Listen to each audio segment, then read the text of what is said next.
Ahan Mamuktada, Nasigi Pukning Warol, Torum Mijang Tabiri Sing Punamaku James, Sagozamna, Taramuk Chabolo and Kongona Kurumzeri. Nasigi Pukning Warol get a season as number C907722001. Luinana, Nasigi Tormasigi the Makta season Ariba video call. Tormasigi the Mak, number C 7005707808, Hariba number C. Nasigi Sandok Riba Toromasi, 90.01 home radio da, Toromasi Congeloina, Taba Pumigin. Toromasi Adomna. TV channel da IS Kongi 129 home channel da Mijang Taba Pumigin, Masikatana, SK TV Manipur gi OTT platform Asidasu, local channel da Hariba channel C Yauzeri. Masikatana Diamond TV Facebook Amadi YouTube, Loinana, Manipur online radio, Amadi Kusem radio da su. At the same time, Matamamatada, Torum as a platform Tarieta, Sanduk Sabaduguma Torum. Nasigi, Tormasigi Han Mamuktada, Nuktigi Fongliba Pauxe Singi, headlines Karana Han with the Pizari. Aham the Sanale Park to Gilokuchari, Ani Subatankakta Manipurda, Sada, Umudraga Tare, Dasmik, Ahunga, Ani Yonabo Tadanakre, Ukrul a Sigi polling station, Ahum, Amasung, Pungyargi polling station, Amagi EVM, Tugaikre. Manipur Toliba Kangluki, Irang, Asigi Manungda, Nupi sex worker Masing Hengalakli Haiba, Pau, Amasufongli. Lan Manung Kaktada, sex worker, Winanaba Nupi, Chaniga Kuntra Mapan, Nauna, register Taurakri Hari. Luinana. Polling station Tarag Mapanda, Repol Tobina Naba, Wakalakri. Polling station da Nomai Kapa the Chenaba Mio Ohum, Zeliokre, Sinam Komda, Kapna Kibagi Todok Tokre, Hariba Mafamasida Sukunaka Mio Ama, Chingdagi, Ontakibadegi, Lake Kidre, Haiba Pausu, social media da, Pondo, Narakli, Amaronda, Aranba Toba, Rehab Center, Singimatak the Median Champi Uhine, Utrust na Fondo Powaro Yauri. Manipur Medical College Singi Oiva Referral General Fong Nabu Honari Haina, Professor Lokendra na Fondokri. KYKL ge Contrast Suba, Mapokumon Thoram Pangtokre. Dayanandana Shaba Robot, Bemex Manipuri Loan Ngangba, Ngamangadori. Manipur Ahanbo Ina AI Robot Sadana Putok Le Haiba, Warol Amasuyauri. Panamge headlines ta Cookie in P Manipur Yuapambo Maitei. Insurgents Forum na yaning daba Fondorokre. Wari watai sanaba ngamba robot putokre ba chamanaba pauyawri. Anauba mirol ga sago nagadaba mahi pathap sembiyo haina SSUM na Fondorokre. Botor amaka ki special polling station hangduna bot thada hankre haiba wapamama yawri. Telepati area da lona phata haudi hundolo masing phagan na ba taksin kre. Loinana Supreme Court na baby pet slip masing thiba yahan kibaduna EBM Singda Singnaba Hengal Lehaina CPI na Pongdorokli. Manipur Putokpa Yangang Akangba metric ton Taruk Daman Amadi Mumbai Gidamak Lam Thakre Hari KYKL Contrast Subama Pokumon Pangtokre Heba Pawsina Chap Manana Paushe Ayama the Yauri. Kanglei Paki Maira the Susandel District Heno Mokong polling station 42/3 da Sakang the Bukulai Bibesin overpowered Torga Bot Loinamak Thadakre Hari. Amaromda Megi Mari the Suguno the BSF Loinamak Lokokani Hairakpadigi Miam, Laitan Adre. Amarom the separate administration Pami Central Force Lotopa Yaro Haina, Koki Sing Amato in a Kolau Laukre. Oarigi Latamana Ubamirolga, Sago Nagadaba, Mahi Tampam Patap Sembio Hyperwarol, Yauri, Ziribam the electric Pangdabanamit Humni Sure.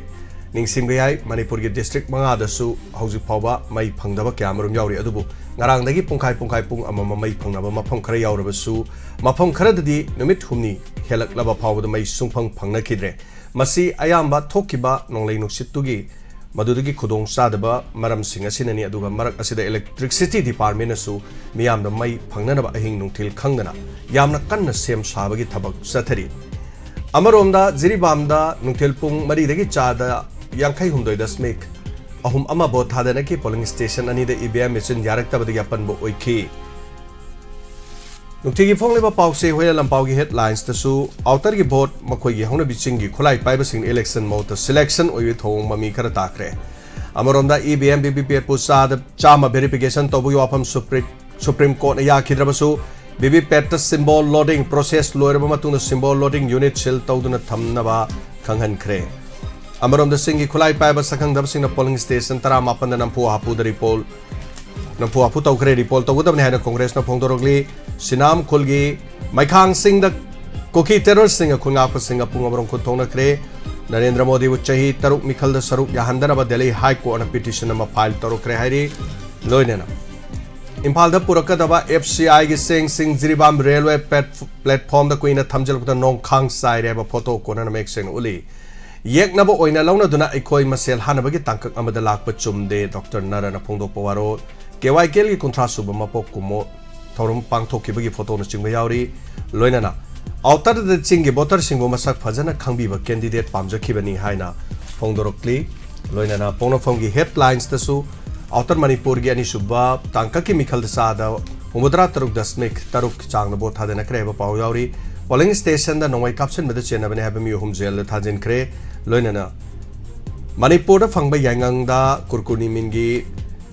चांग 6.57 फाव यावबन मपान यामना पामनै हाइबा वारोल मसु यावरी KYKL कुंट्रा सुबा मपोक कुमोनगी हारिबा वाफम Sissu यावरी मसिने नुक्तिगी फोंलिबा पाउसे सिंगी तोंगा तोंगानबा थोकिबा थौदो वाथोकता युमफम ओइरगा मियामदा पिजबा नुक्तिगी फोंलिबा पाउसे सिंगी पाउदा लोइनाना ngasiगी mapangi pau kharada amuk haizaragadi BBP 80 बिगजट की बात PM opposition की मंगलान सिंह अदुम चेताना काय क्रे है बवारो कर्नाटका की खुंगंग अमदा साद साम बो थादक रे हैरी अहानबा ओइना मिस यूनिवर्स दा सऊदी अरेबिया न सरुक यागदौरी है बवारो थाईलैंड द द्रिगी 52 यौना सारक पदगी मियोय कुंथ्रा साबन मरमोदन सीखरे इजराइल न लाउथोकी बवाफम माइक पाकपंगमलो हेन हमास न फोंदोरक्ली लोन यूक्रेन द मिसाइल पिरम लेहरी ब्राजील द मई चाकपगी थौदोक द मियोय तरा लेखिद्रे मसिनी उतिगी फोंलिबा पॉक्से सिंगी वारो पखा तारक कुसिमियाम ने कोई नंबर द कॉल तौबिदन फोंदोरकपा वारोल सिंह मददि युमफम ओरगा ngasiगी thorom asida sarugabiu koigi thorom asigi damak season nazariba number se hangdok chare number sida call tobiu domadongi pungning da pawbiro powar khalon singa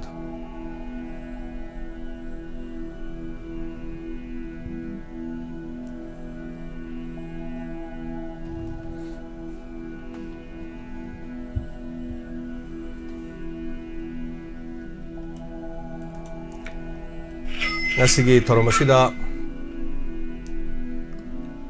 ahan ko lo khachage hello sir taram loksari mingalai phong haibiu sir bo ahan mamutta ikai khomna bu tari sir taram loksari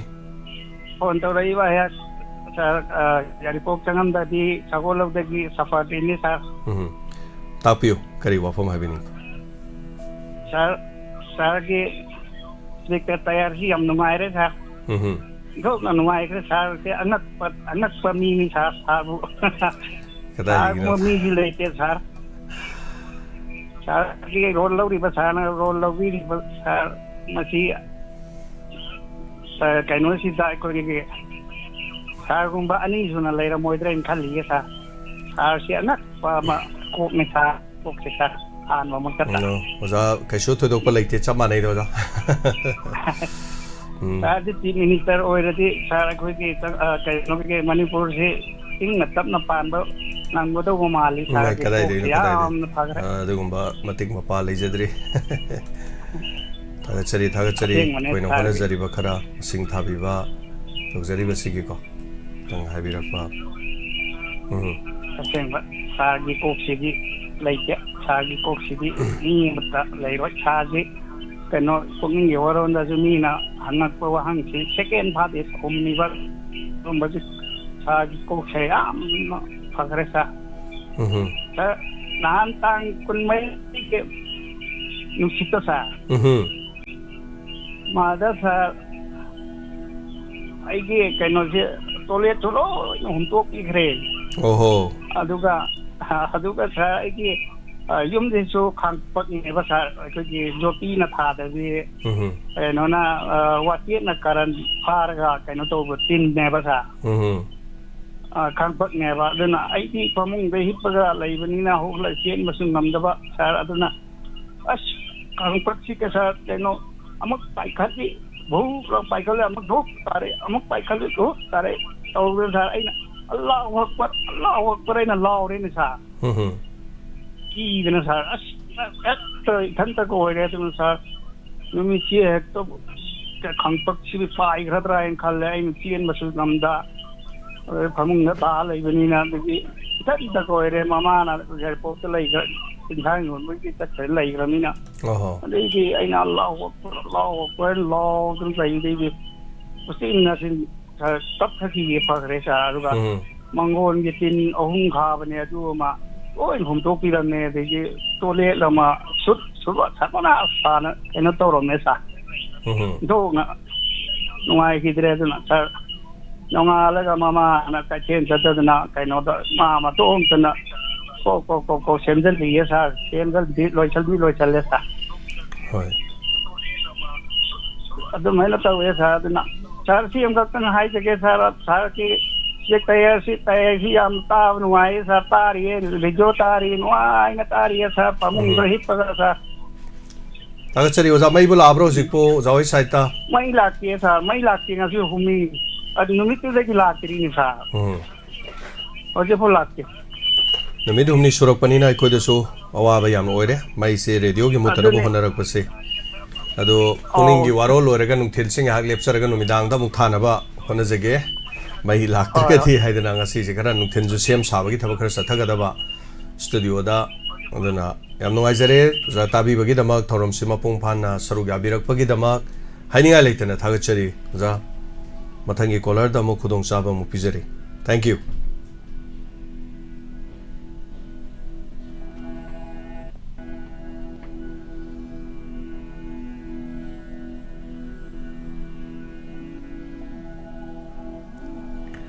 Hello. Hello. Hello. Oh, mingalay phone atapiu. Ay sabong man kram le tini mo. Oh. Tapiu kari mo pang happening. Isketa sayay kung Warol yam nungay na tadri.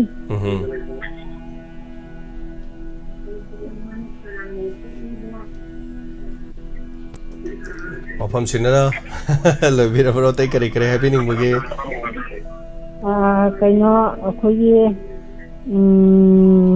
Sunday di saya. Oh.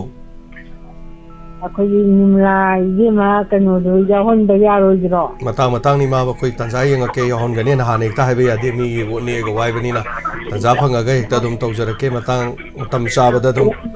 ona jara ke. Mafam si oh tay kari happening golay biri. Atay di kasi ko do ko lang jira. Nahan isay do sum umaga hay tara. Hoy. Koi staff sing jo dum yahon jara ke marang ta no ma akoi na loi tau le de mi na sem taroi tau bathabang ni na kari hai gi ne am pakha cha hai tare do no ma jing da khara yeng jara ke tanjai yeng ga Hoy. Ano tau le kasi ko do pa haningan le kida. Ay ngarang jo dum phone try to ni pang da ba. Ni si di ngai le ka tau. Funny thagachari ma sonom soroga berak pasi da ma hania leitana. Hayeng gi sei no mai thorom sigi da mukta su ngamjaba pa yang kai chama kapirak ko su yawi madugi da mukta thagachari.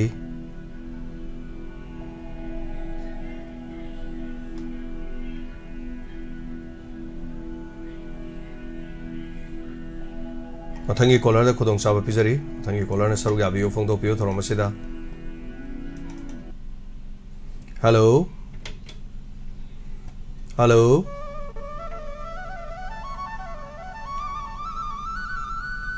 Tabi da male oza kesho phone torpa line ju amuk ahan ba to biram amuk su tat khare ani suba su mu tat khare oza tanja sare di to biro Hello Oh, mingalay phone atapiu. Oh. Ay phone tong jara iba karang pan maning lekay degi lai tuan jamai nu.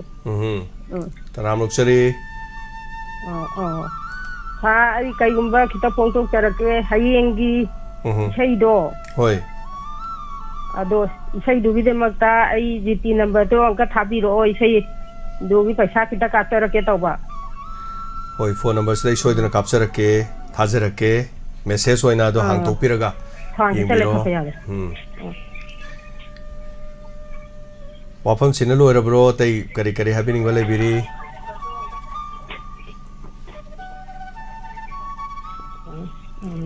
Hello hello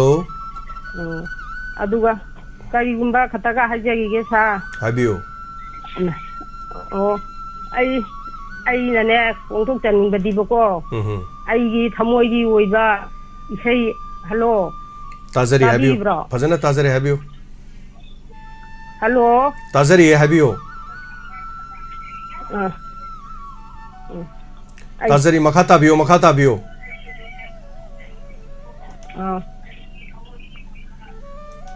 ꯐꯣꯟꯗ ꯇꯥ ꯂꯩꯕꯤꯔꯣꯅꯣ radio ꯇꯥꯕꯤꯔꯣꯅꯣ ꯐꯣꯟꯗ ꯑꯗꯨꯝ ꯈꯨꯝꯕꯤꯔꯛꯑꯣ ꯏꯁꯩ ꯑꯩꯈꯣꯏꯒꯤ ꯀꯅꯥꯒꯤ ꯊꯣꯡꯖꯤꯟꯗ ꯆꯪꯒꯗꯒꯦ ꯍꯥꯏꯕ ꯏꯁꯩꯗꯣ ꯑꯩꯒꯤ ꯄꯨꯟꯁꯤꯒꯤ ꯑꯣꯏꯕ ꯑꯩꯒꯤꯒ ꯌꯥꯝ ꯆꯥꯟꯅꯖꯕ ꯏꯁꯩꯅꯦꯕ ꯍꯣꯏ ꯅꯤꯡꯉꯣꯜ ꯈꯨꯗꯤꯡꯃꯛꯇ ꯂꯣꯏ ꯆꯥꯟꯅꯒꯅꯤ ꯅꯍꯥꯟꯗꯒꯤ ꯁꯣꯏꯗꯅ ꯁꯥꯍꯟꯖꯒꯦ ꯅꯤꯡꯉꯣꯜ ꯈꯨꯗꯤꯡꯃꯛ ꯍꯥꯏꯕꯁꯦ ꯃꯃꯥ ꯃꯄꯥ ꯂꯣꯏ ꯀꯥꯏꯅꯕ ꯃꯇꯝ ꯑꯃ ꯂꯥꯛꯀꯅꯤ ꯃꯗꯨꯒꯤ ꯃꯇꯝꯗꯣ ꯂꯥꯛꯄ ꯃꯇꯝꯗ ꯀꯅꯥꯒꯤ ꯊꯣꯡꯖꯤꯟꯗ ꯆꯪꯉꯨꯒꯅꯤ ꯍꯌꯦꯡ ꯀꯣ ꯑꯗꯨꯒꯤ ꯏꯁꯩꯁꯦ ꯌꯥꯝ ꯆꯥꯟꯅꯕ ꯅꯤꯡꯉꯣꯜꯁꯤꯡꯒ ꯃꯌꯥꯝꯅꯁꯨ ꯌꯥꯝ ꯈꯟꯕꯤꯕ ꯏꯁꯩꯅꯤ ꯍꯌꯦꯡ ꯁꯣꯏꯗꯅ ꯁꯥꯍꯟꯖꯒꯦ ꯇꯥꯕꯤꯔꯕ꯭ꯔꯣ ꯇꯥꯖꯔꯦ ꯌꯥꯝ ꯅꯨꯡꯉꯥꯏꯖꯔꯦ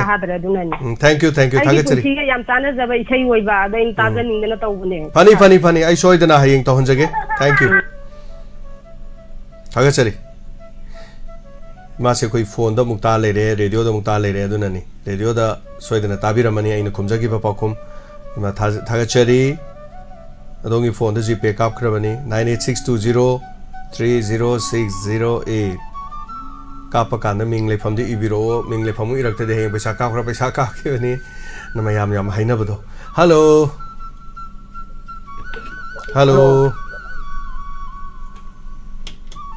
ꯍꯜꯂꯣ ꯇꯥꯕꯤꯕ꯭ꯔꯣ ꯇꯥꯖꯔꯦ ꯑꯩ ꯆꯔꯥꯡꯄꯥꯠ ꯃꯌꯥꯏ ꯂꯩꯀꯥꯏꯗꯒꯤ ꯍꯣꯏ ꯇꯥꯛꯄꯤꯌꯨ ꯀꯔꯤ ꯋꯥꯐꯝ ꯍꯥꯏꯕꯤꯅꯤꯡꯕ ꯏꯃꯣꯁꯤꯡ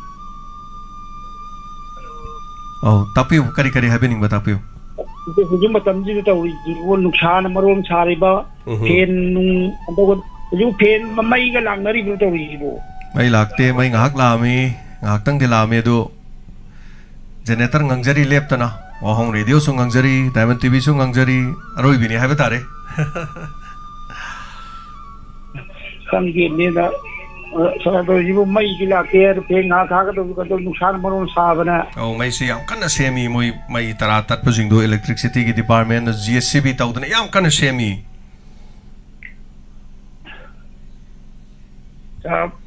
ꯚꯣꯠꯁꯤꯕꯨ ꯉꯁꯥꯏꯒꯤ ꯇꯥꯡ ꯀꯩꯅꯣꯐꯧ ꯊꯝꯗꯣꯔꯤ ꯍꯥꯏꯁꯤꯕꯨ ꯁꯤꯕꯨ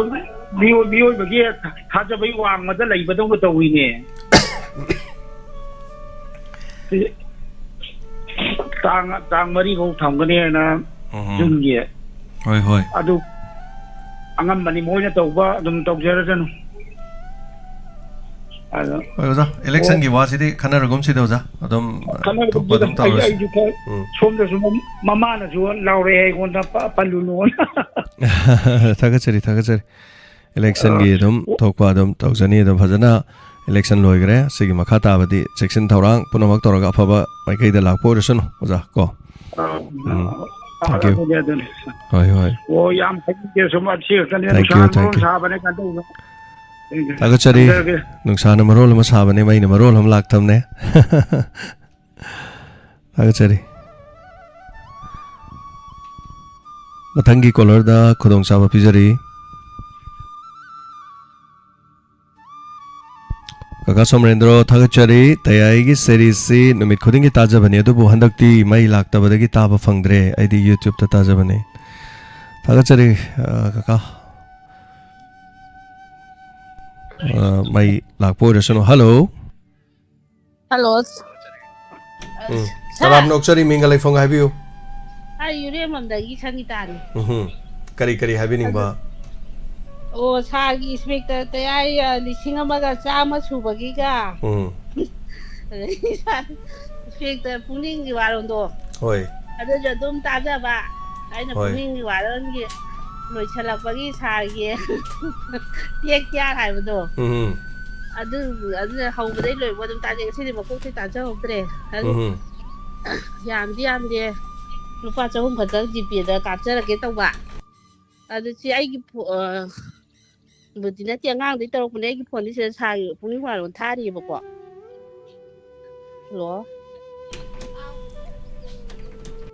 ꯍꯜꯂꯣ GP ꯊꯥꯖꯔꯣ ꯍꯥꯏꯕ꯭ꯔꯣ ꯀꯔꯤ ꯍꯥꯏꯕꯅꯣ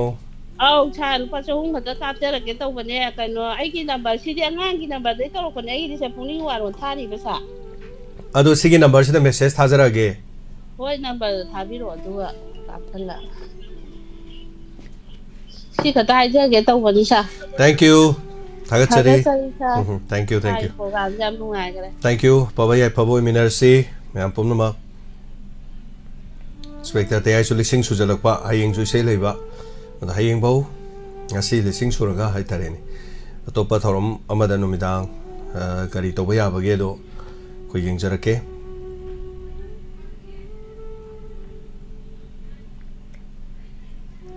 ꯃꯊꯪꯒꯤ ꯀꯣꯂꯔꯗ ꯈꯨꯗꯣꯡꯆꯥꯕ ꯄꯤꯖꯔꯤ ꯁꯔꯨꯛ ꯌꯥꯕꯤꯌꯨ 9862030608 ꯃꯌꯥꯝꯅ ꯄꯩꯁꯥ ꯀꯥꯞꯄꯤꯕ ꯃꯇꯝꯗ ꯏꯁꯩꯅꯤ ꯏꯁꯩꯒꯤ ꯍꯥꯏꯗꯅ ꯇꯥꯛꯄꯤꯔꯛꯅꯕ ꯅꯣꯛꯆꯔꯤ ꯍꯥꯟꯅꯅ ꯁꯤꯒꯤ ꯊꯧꯔꯝ ꯁꯔꯨꯛ ꯌꯥꯕꯤꯔꯛꯂꯤꯕꯁꯤꯡ ꯇꯔꯥꯝ ꯅꯣꯛꯆꯔꯤ ꯀꯣꯜ ꯇꯧꯕꯤꯌꯨ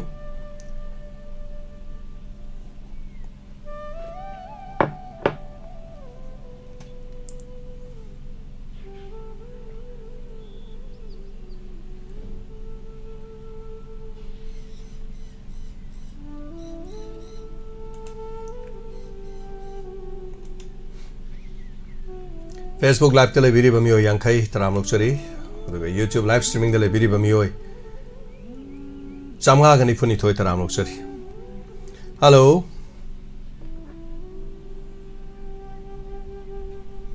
si call to bami sing se khoi caller sing se ta ba wat pagum ba ma hek to network na male hello sir kon to jibe si khamong ba samka ji sing sula sing sir tapiu kari kari happening ba hello sir tabi ba sir sir na hai je review di sing ta ya do ga phone di sing ta de sir oh tapiu sir ngasi si ai yo go pham mani den tham jage sir sir hoje ikoi manipur da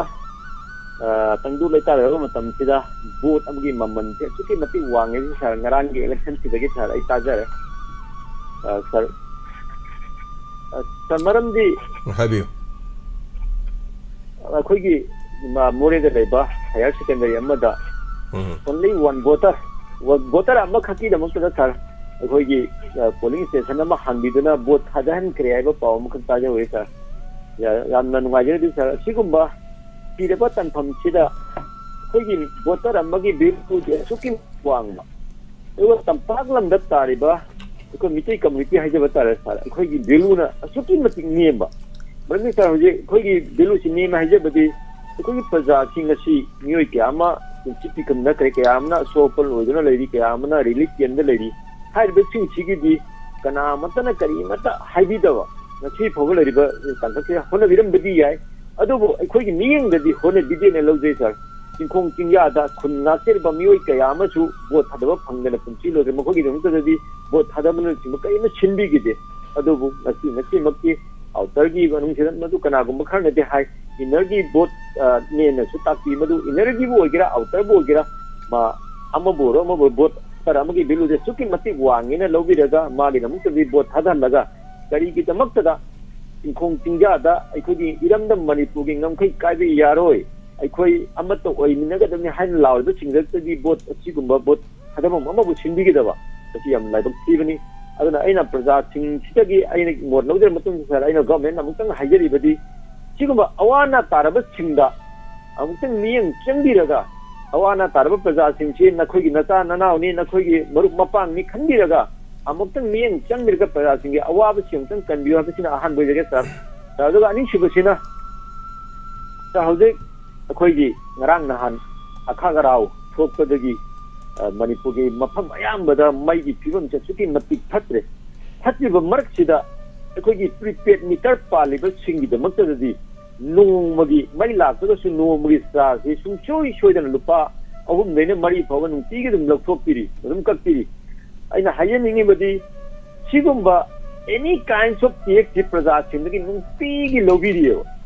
adu praja sindagi lobi tax sina manipur gi pukai da sanga manipur gi tolo piri bani manipur gi management tori bani ha se kauthukti bagi mami me se pujai yaraga di manipur government amadi lepak ki mari lena bak sinna praja sindagi khoi lobi tax ase praja sindagi lobi praja sindagi khoi khurung chaba phangan si ha se makhoi na amutang khanthe bidi nungai jani 하이브싱 시기 구동 짜듯이 lau저가 서 아이 남동 lau저리버디 카마기 나트가 사히야마기 사이 코로나기 마tamdagi horga ngasi phobda awana tar prajasin sigi laudagi bu oigera natraga maigi bu oigera thamagi dekho ismane poktok jare natraga prajasin sida asigu tek sigu laujara no haibna sing amtang lauthoni mi apa ambadi leijeba sa ngasi phobdadi kana amna masigi hil bo to girakte madu yaragadi government amtang hꯧꯖꯤꯛ ꯑꯩꯈꯣꯏꯒꯤ ꯂꯩꯔꯤꯕ ꯁꯔꯀꯥꯔꯁꯤꯒ ꯇꯥꯟꯅꯕꯤꯔꯒ ꯑꯩꯈꯣꯏ double ꯏꯟꯖꯤꯟꯒꯤ ꯁꯔꯀꯥꯔꯅ ꯍꯥꯏꯕꯤꯔꯤ ꯁꯔꯀꯥꯔ ꯄꯟꯒꯨꯝꯖꯦ ꯑꯣꯖꯥꯁꯤꯡꯁꯨ ꯊꯥꯒꯠꯆꯔꯤ ꯍꯣꯏ ꯍꯣꯏ ꯃꯤꯠꯌꯦꯡ ꯆꯤꯡꯁꯤꯟꯕ ꯑꯃꯇꯪꯗꯤ ꯀꯣꯝꯊꯣꯛꯄꯤꯌꯨ ꯍꯥꯏꯕꯁꯦ ꯁꯥꯔ ꯑꯩꯒꯤ ꯃꯥꯏꯀꯩꯗꯒꯤ ꯂꯥꯎꯖꯔꯤ ꯁꯥꯔ थागचरी चिंसुबा इलेक्शन कमीशन ऑफ इंडिया हाइबमा मणिपुर की CEO हाइबा अखोगी तोंगा तोंगानबा विभाग लई हाइबा तारे लैरिबसे अदुगा अखोई मणिपुर की ECI अदगी तोंगाना लैरिबसिंग अदुगा सुमाइ तौदना हाइतारे मणिपुर की सु मदुगी तोंगानबा केनोसे लैबा अदु मोरेदा थादगिबदि खुनगाप मी थादनगिब नते अदुगा खुनगापसिंग खुनगापसिंग होंग इलेक्टोरल कनो बोट थादबा याबे वोटिंग पियो हारुबदि खितंग चाना दौमादे करांगी दुदि मागी category mai manung da chan bakano ne haitar adu bu thagachari thank you so much chumani tapiri wafam mai gi matang da panbiri ba lupa no mo mari mari kai no me thumni haitar adu ko natural disaster haitar siguma tholpo matam ising isau tholpo matam si am tang na thopa thodong ni masi da tholpo da kana na tholim no do akshay kumar gi film am lai du ning sang pe ai gi dukan mai chat khari mai chat pisi kana na no do adudi akoina salangi bu sunati adudi natural disaster da haibadi madu bu tholi du bhagwan krishna ni adu krishna da file to biyo do matang do lak to male adu anyway thagachari hana natural disaster ising chawba nong khakpa yum king tharab nong adisi yuar haba madu do thokpa thodo ki manung da chen mani na madu manung da di hoi laukiba bel lupa mari ahum numinu humni gi hadi mari hum trai thoi मधु अतोपम द bill दो copy रसे नुमित हुमनी दुगी थाम को हाइबदि यार तो मानदे आई मोनिको अदु थागचरी पुनिंग सिंगसन बे को हेलो मिंग अमदि लेफम हाइबिसे आई समराम लगी बियानी ता कनो आई ngasi je youtube ta yeng bane ba pungning yuaron de ado youtube se yeng ba su aya gi je balance yaw drama le ni chan pa dom ka phale tu su ya je adu ga bung facebook dam yeng ge na sang ba tu su ya dre radio da su ta ba ya da ba dum chou ra lai ba mayam punam ki di ya ba khang di ha अदो मैं ma'am जो लोग यानी अदों की problem और हम हमारी phone तो करी तो वो यार बनो अतो बच्चे ने दी यंग याब्रो am facebook su yeng ba ya dra ba नते अतो बच्चे ने दी यंग बया भी ब्राबो hoi adu su ya dra ba ओ अदो दी प्रॉब्लम हम ले रहे अदों की फोन तो नेट ती फंगी ब्राबो अदों की फोन तो दा net the o tawar ama mukaba ani mukaba do mai to am su tat pa to ba जियो ओइ ब्रो जियो ओ जियो की डाउन तौरी बनी होसी केम कांदन फोन अदो नने अदो एयरटेल गुम म सिंदो पिरदि दुम यानी खले अदुगा अतोप जियो पाइबा केरो लेका गी लेबिरगे दि मोसो हंबि मोसो खरे यारम दं मानथे दो जियो गी ngarang na han तौवे खरा नुंगाइ तबि खरे तंग सोन बि तौवे अदो का कोइ गी हंता की तटप खोट पसिना के हाइबे तारे को थागचरी अदु थैंक यू सो मच थागचरी रेडियो ताबिरी बतई सिंगना रेडियो यादव यारोगदी यादे हैना ताकपिरो रेडियो से कोई पुनिंग के वारोन मतम से पौदे कोई थाजे केगे कोई नॉन स्टॉप तंग ngakpada numit marini haiba tare mayam gi thogol tor phusida sidai da mu nuthil sikhara lepaga hore numidang da mu ngangjarake generator do ngang be henmandana kari haidoino mong am tadre sida su generator ani ngang mane do generator am starter am ya khidre doki matik nungai tre haitar siguma problem mayam se na hello hello sir good afternoon ai bilang ai gani sir kainom tang khacha ke do ba sir khogi uina diabetes na go ko sai taraga mari ni hidakara ba to hakjang da di khogi ka hena hidak dum cha kan don to bani na kini na ba gi je khang do ko ado yengor kan da kini kitang som ba ngasi je kanagino adu si ai hadlen ni sa adu ꯀꯨꯏꯅꯁꯨ ꯍꯤꯗꯥꯛ ꯆꯥꯔꯕꯅꯤꯅ ꯑꯗꯣ ꯃꯥꯁꯦ ꯍꯟꯗꯛꯃꯛꯁꯦ ꯆꯥꯛ ꯆꯥꯕ ꯌꯥꯗꯕꯒꯤ ꯃꯕꯨꯛ ꯀꯟꯈꯠꯄ ꯃꯕꯨꯛꯁꯤ ꯁꯨꯝ ꯅꯣꯏꯊꯣꯛꯄ ꯑꯗꯣ ꯑꯩꯅꯗꯤ ꯁꯨꯝ ꯀꯤꯗꯅꯤꯒꯤ ꯁꯣꯏꯖꯥꯔꯅ ꯑꯗꯨꯝ ꯈꯟꯕ ꯀꯤꯗꯅꯤ ꯁꯣꯏ ꯍꯥꯏꯁꯦ ꯀꯤꯗꯅꯤꯒꯤ ꯀ꯭ꯔꯤꯇꯤꯅꯤꯟꯗꯣ ꯀꯌꯥ ꯂꯩꯔꯝꯃꯒꯦ ꯑꯗꯨꯗꯤ ꯁꯥꯔ ꯑꯩ ꯈꯪꯗꯦ ꯍꯜꯂꯛꯇ꯭ꯔꯤꯌꯦ ꯐꯣꯟꯗ ꯀꯤꯗꯅꯤꯒꯤ ꯃꯃꯥꯏꯗꯣ ꯑꯗꯨꯒꯤ ꯆꯦꯗꯨꯗ ꯀ꯭ꯔꯤꯇꯤꯅꯤꯟ ꯑꯃ ꯌꯥꯎꯕꯅꯦ ꯑꯗꯨ ꯀꯌꯥ ꯂꯩꯒꯦꯅ ꯌꯦꯡꯕꯤꯌꯣ ꯑꯗꯨ ꯅꯠꯇ꯭ꯔꯒ ꯍꯣꯔꯦൻ ꯍꯤꯗꯥꯛ ꯆꯥꯔ ꯗꯣꯛꯇꯔ ꯑꯐꯕꯁꯦ ꯀꯔꯝꯕꯅ ꯑꯣꯏꯕꯅꯣ ꯅꯣ ꯑꯗꯨꯕꯨꯗꯤ ꯍꯥꯏꯖꯔꯛꯀꯦꯕꯀꯣ ꯗꯣꯛꯇꯔꯕꯨꯗꯤ ꯅꯦꯐ꯭ꯔꯣꯂꯣꯖꯤ ꯃꯌꯥꯝ ꯂꯩꯔꯦ ꯑꯗꯨꯝ ꯀꯤꯗꯅꯤꯒꯤ ꯗꯣꯛꯇꯔ ꯃꯔꯨꯑꯣꯏꯅ ꯁꯤꯖꯗꯁꯨ ꯑꯗꯨꯝ ꯁꯥꯔ ꯒꯣꯂꯤꯕꯔ ꯍꯣꯏ ꯂꯩ ꯑꯗꯒꯤ ꯃꯣꯏ ꯑꯗꯨꯝ ꯇꯥꯟꯅꯕ ꯌꯥꯏ ꯅꯦꯐ꯭ꯔꯣꯂꯣꯖꯤ ꯗꯣꯛꯇꯔ ꯑꯃ ꯑꯦꯅꯤ ꯃꯅꯤꯄꯨꯔꯗ ꯂꯩꯕ ꯅꯦꯐ꯭ꯔꯣꯂꯣꯖꯤ ꯑꯃꯒ ꯑꯗꯨꯝ ꯇꯥꯟꯅꯕ ꯌꯥꯏ ꯑꯗꯨ ꯇꯧꯕꯗꯤ ꯑꯍꯥꯟꯕꯃꯛꯇꯗ ꯀꯤꯗꯅꯤꯗꯨ ꯁꯣꯛꯄꯗꯨ ꯀꯌꯥꯝ ꯁꯣꯛꯏꯅꯣ ꯍꯥꯏꯕꯒꯤ ꯃꯥꯒꯤ ꯀ꯭ꯔꯤꯇꯤꯅꯤꯟ ꯑꯃ ꯌꯥꯎꯕꯅꯦ KFT ꯑꯃ ꯇꯦꯁ ꯇꯧꯗꯕ ꯌꯥꯔꯣꯏꯕꯀꯣ ꯀꯤꯗꯅꯤ ꯐꯪꯁꯟ ꯇꯦꯁ ꯍꯥꯏꯗꯅ ꯃꯥꯒꯤ ꯇꯦꯁ ꯃꯌꯥꯝꯗꯨꯒꯤ ꯃꯅꯨꯡꯗ ꯀꯤꯗꯅꯤ ꯐꯪꯁꯟ ꯇꯦꯁ ꯑꯃ ꯌꯥꯎꯕ꯭ꯔꯥ ꯌꯦꯡꯉꯣ ꯑꯗꯨ ꯀꯤꯗꯅꯤ ꯐꯪꯁꯟ ꯇꯦꯁꯇꯨ ꯂꯨꯄꯥ 750 ꯂꯧꯕꯅꯦ ꯑꯗꯨꯝ ꯁꯣꯏꯕꯝ ꯕꯕꯤꯅꯥꯗꯒꯨꯝꯕ ꯆꯠꯄꯤꯔꯣ ꯀꯤꯗꯅꯤ ꯐꯪꯁꯟ ꯇꯦꯁꯇꯨꯃ ꯑꯗꯨꯝ ꯇꯧꯊꯣꯛꯄꯤꯔꯣ ꯅꯨꯡꯊꯤꯟ ꯄꯨꯡ 4 ꯐꯥꯎꯕꯗ ꯑꯗꯨꯝ ꯔꯤꯖꯜ ꯈꯪꯉꯅꯤ ꯑꯗꯨꯒ KFTꯗꯨ ꯌꯦꯡꯀꯥꯟꯗ ꯀ꯭ꯔꯤꯇꯤꯅꯤꯟ ꯑꯅ ꯃꯄꯥꯗꯨ ꯂꯩꯕꯅꯦ ꯃꯥꯒꯤ ꯂꯩꯒꯗꯕ ꯔꯦꯟꯖ ꯑꯃ ꯂꯩꯕꯅꯦ ꯔꯦꯟꯖꯇꯨꯗ ꯑꯥꯎꯠ ꯑꯣꯐ ꯔꯦꯟꯖ ꯑꯣꯏꯕ꯭ꯔꯥ ꯌꯦꯡꯕꯤꯌꯣ ꯈꯖꯤꯛꯇꯪ ꯍꯦꯟꯕ ꯈꯣꯠꯄ ꯂꯩꯔꯁꯨ ꯍꯧꯖꯤꯛꯀꯥꯟꯗꯤ ꯌꯥꯝ ꯉꯟꯅ ꯈꯪꯉꯗꯤ ꯌꯥꯝꯅ ꯑꯗꯨꯒꯤ ꯔꯦꯟꯖꯇꯨ ꯍꯦꯟꯈꯤꯗ ꯇꯥꯔꯗꯤ ꯃꯣꯏ ꯏꯟꯖꯦꯛꯁꯟ ꯑꯃ ꯂꯩꯕꯅꯦ ꯅꯨꯃꯤꯠ 8ꯒꯨꯝꯕ ꯀꯥꯞꯄ ꯏꯟꯖꯦꯛꯁꯟ ꯄꯨꯡ 24 ꯀꯥꯞꯄ ꯑꯆꯧꯕ ꯏꯟꯖꯦꯛꯁꯟ ꯑꯃꯅ ꯈꯤꯖꯤꯛ ꯀꯥꯞꯄ ꯑꯃ ꯂꯩꯕꯅꯦꯕ ꯑꯗꯨ ꯀꯥꯞꯄ ꯀꯥꯟꯗ ꯑꯗꯨꯝ ꯇꯥꯕꯁꯨ ꯑꯗꯨꯝ ꯌꯥꯎꯕꯅꯦ ꯑꯗꯣ ꯌꯥꯝ ꯀꯟꯅ ꯀꯩꯁꯨ ꯈꯟꯕꯤꯌꯨꯅꯨꯗ ꯑꯗꯨꯝ ꯑꯗꯨꯃꯥꯏꯅ ꯍꯥꯏꯇꯥꯔꯦ ꯒꯨꯂꯤ ꯆꯥꯔꯒ ꯁꯨꯝ ꯀꯟꯇ꯭ꯔꯣꯜꯗ ꯊꯝꯕꯗꯤ ꯌꯥꯕꯅꯤ ꯑꯗꯨꯕꯨ ꯀꯤꯗꯅꯤꯗꯨ ꯀꯌꯥꯝ ꯁꯣꯛꯑꯦ ꯍꯥꯏꯕꯗꯨꯃ ꯌꯦꯡꯈꯤꯒꯗꯧꯅꯤ ꯑꯗꯨ ꯗꯥꯏꯕꯦꯇꯤꯁꯇꯨ ꯀꯨꯏꯅ ꯅꯥꯔꯀꯥꯟꯗꯅꯦ ꯗꯥꯏꯕꯦꯇꯤꯁꯇꯨ ꯅꯥꯔꯒ ꯒꯨꯂꯤꯗꯤ ꯆꯥꯕ ꯒꯨꯂꯤꯗꯨ ꯆꯥꯔ ꯏꯁꯥꯗꯨ ꯀꯟꯇ꯭ꯔꯣल ꯇꯧꯗ ꯇꯥꯔꯗꯤ ꯀꯔꯤꯝ ꯀꯥꯟꯅꯔꯣꯏꯕ ꯒꯨꯂꯤꯗꯤ ꯆꯥꯏꯅ ꯅꯨꯄꯤ ꯑꯃ ꯈꯪꯅ ꯗꯣꯛꯇꯔ ꯑꯃꯗ ꯍꯪꯉꯛꯄ ꯑꯃ ꯂꯩꯌꯦꯕ ꯑꯩꯒꯤ ꯏꯄꯥꯗꯨ ꯅꯈꯣꯏꯅ ꯂꯥꯌꯦꯡꯕꯤꯕꯗꯒꯤ ꯒꯨꯂꯤ ꯑꯗꯨꯝ ꯆꯥꯏ ꯒꯨꯂꯤ ꯑꯗꯨꯝ ꯆꯥꯕꯗꯨ ꯏꯄꯥꯗꯨ ꯒꯨꯂꯤ ꯆꯥꯅ ꯆꯍꯤ 10ꯒꯤ ꯃꯇꯨꯡꯗ 35 ꯃꯇꯨꯡꯗ ꯀꯤꯗꯅꯤ ꯐꯦꯜ ꯑꯣꯏꯒꯤ ꯃꯁꯤ ꯀꯔꯤꯒꯤꯅꯣꯅ ꯗꯣꯛꯇꯔ ꯑꯃꯗ ꯅꯨꯄꯤ ꯑꯃꯅ ꯍꯪꯉꯦꯕ ꯗꯣꯛꯇꯔꯗꯨꯅ ꯄꯥꯈꯨꯝ ꯈꯨꯝꯒꯤ ꯀꯔꯤ ꯈꯨꯝꯒꯦꯕꯨ ꯅꯪꯒꯤ ꯅꯄꯥꯗꯨ ꯒꯨꯂꯤꯗꯤ ꯆꯥꯏ ꯑꯗꯨꯕꯨ ꯒꯨꯂꯤ ꯆꯥꯔꯤꯗꯣ ꯃꯥ ꯀꯟꯇ꯭ꯔꯣꯜ ꯇꯧꯗꯦ ꯍꯥꯏꯕ ꯑꯩ ꯒꯨꯂꯤ ꯆꯥꯔꯤ ꯍꯥꯏꯔꯒ ꯀꯟꯇ꯭ꯔꯣꯜ ꯇꯧꯍꯟꯗ ꯇꯥꯔꯗꯤ ꯗꯥꯏꯕꯦꯇꯤꯛꯇꯨ ꯒꯨꯂꯤ ꯆꯥꯔꯤꯗꯣ ꯑꯥꯔꯊ ꯂꯩꯇꯦꯕ ꯑꯩꯅ ꯑꯩ ꯗꯥꯏꯕꯦꯇꯤꯁ ꯒꯨꯂꯤ ꯆꯥꯔꯤ ꯑꯩ ꯏꯟꯁꯨꯂꯤꯟ ꯀꯥꯞꯄꯤ ꯍꯥꯏꯔꯒ ꯑꯩꯅ ꯁꯨꯝ ꯄꯪꯇꯧ ꯇꯧꯁꯟ ꯇꯥꯔꯒꯗꯤ ꯑꯗꯨ ꯌꯥꯗꯕ ꯑꯩ ꯀ꯭ꯔꯤꯇꯤꯅꯤꯟ ꯀꯌꯥ ꯂꯩꯒꯦꯅ ꯌꯦꯡꯒꯗꯣꯏꯅꯤ ꯗꯥꯏꯕꯦꯇꯤꯁ ꯅꯥꯔꯤꯉꯩ ꯃꯅꯨꯡꯗꯨꯗ ꯑꯩ HbA1c ꯀꯌꯥ ꯂꯩ ꯌꯦꯡꯒꯗꯕꯅꯤ HbA1c ꯍꯥꯏꯁꯤ ꯇꯦꯁ ꯇꯧꯊꯣꯛꯑꯀꯥꯟꯗ ꯈ꯭ꯋꯥꯏꯗꯒꯤ ꯕꯦꯁ ꯂꯦꯚꯦꯜꯗꯨ 5.5 6 ꯐꯥꯎꯒꯤ ꯃꯅꯨꯡꯗ ꯊꯝꯕ ꯃꯤꯗꯣ ꯑꯐꯕꯅꯦ ꯂꯧꯗꯣꯏꯅꯦꯕ 6ꯒꯤ ꯃꯊꯛꯇ ꯁꯨꯝ ꯍꯦꯜꯂꯒ ꯂꯩꯔꯕ ꯆꯍꯤ 10ꯒꯤ ꯃꯊꯛꯇ ꯍꯦꯜꯂ ꯂꯩꯔꯕ 35 ꯃꯊꯛ ꯍꯦꯜꯂ ꯂꯩꯔꯕ ꯁꯤꯌꯣꯔ ꯃꯤꯗꯣ ꯀꯤꯗꯅꯤ ꯐꯦꯜ ꯑꯗꯨꯝ ꯑꯣꯏꯔꯅꯦꯕ ꯑꯗꯨꯅꯤ ꯕꯤꯂꯥ ꯑꯇꯩ ꯑꯃꯨꯛ ꯇꯧꯕꯤꯔꯣꯅꯨ HbA1c ꯑꯝꯇꯪ ꯌꯦꯡꯊꯣꯛꯍꯟꯕꯤꯔꯣ HbA1c ꯇꯦꯁ ꯑꯃ ꯇꯧꯊꯣꯛꯄꯤꯔꯣ ꯂꯨꯄꯥ 9,000 much चंगबा अदुगा 700 much चंगनी अदुगा सब्जेक्ट टू करेक्शन अदुगा KFT में यंगथोपिरो अदु पाइरगा डायबिटोलॉजी मा फजन अमतंग तानबियु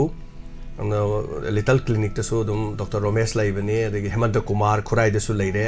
डॉक्टर चौ लेरे डॉक्टर चौदी थाहुमरी फंगवे डॉक्टर रणबीर अदे अते मैम लेरे दनको अदुम अफबदु तानबियु तंग नेफ्रोलॉजी तोरगा टेस्ट हान अमतंग तोथोपियो अदुगा खंगनेन हाइजेगी चल थागचरे अते करी करी चिथब लेबिरी अच्छा अते तो हायोगे ला लांजे लोरे इन तपे है अदु मथि मथि सी दिलेते न सिद दु शाफी तो दिते तो शाफी अनि सी दिनि सो अदु लांजे लोइबन नाइदे अदु मी पुना मक्से वाबा याबा वानारे अदु थबक थरम अमा तोगदो बुजु लांजे न मर अमत यानादे वारिबो छे ममलोई वानारे प्रोजेक्ट से अदु सिम थंजगे अदुगा कोई सोशल मीडिया सिदा सा यामना सिन मु तोंगाले यामना येंबंग गमददब याम अमा कोई मतेंग नाउ फैमिली कोई पम्मगा थांकपगुंबा कोई याम हैनदबा सोशल मीडिया सिदा कन लान मरक सिदा यामना मोबाइल कन चली अदु रिपोर्ट तोसनबियो अदु रिपोर्ट अने यावने रिपोर्ट अने तवो नमहम दुदने कोई नंबर नुदा रिपोर्ट अने यावने रिपोर्ट स खर तोसनबियो आइदि नाथाई के तुम चाद्रे है अदु थागलेइबा मीदो अदु शेयर तौरिबा मीदो सु मोंदो सु बेरा कारदौनी अदुगा मदुबु थागलेइबा दुदो सु मोइदो सु चैनल दु बेरा कारदौनी यानिंगदबदो मयाम चंगना रिपोर्ट तौसनबियोबा अदुम चैनल दो अदुम बेरा तौखरदौनेबा अखोइदि यानिंगदे हारगा येंनिंगदे हारगा को शेयर पंग तौदा तौवेबा अखोजु फेसबुक तो समाइना करी कराइ थोखरगे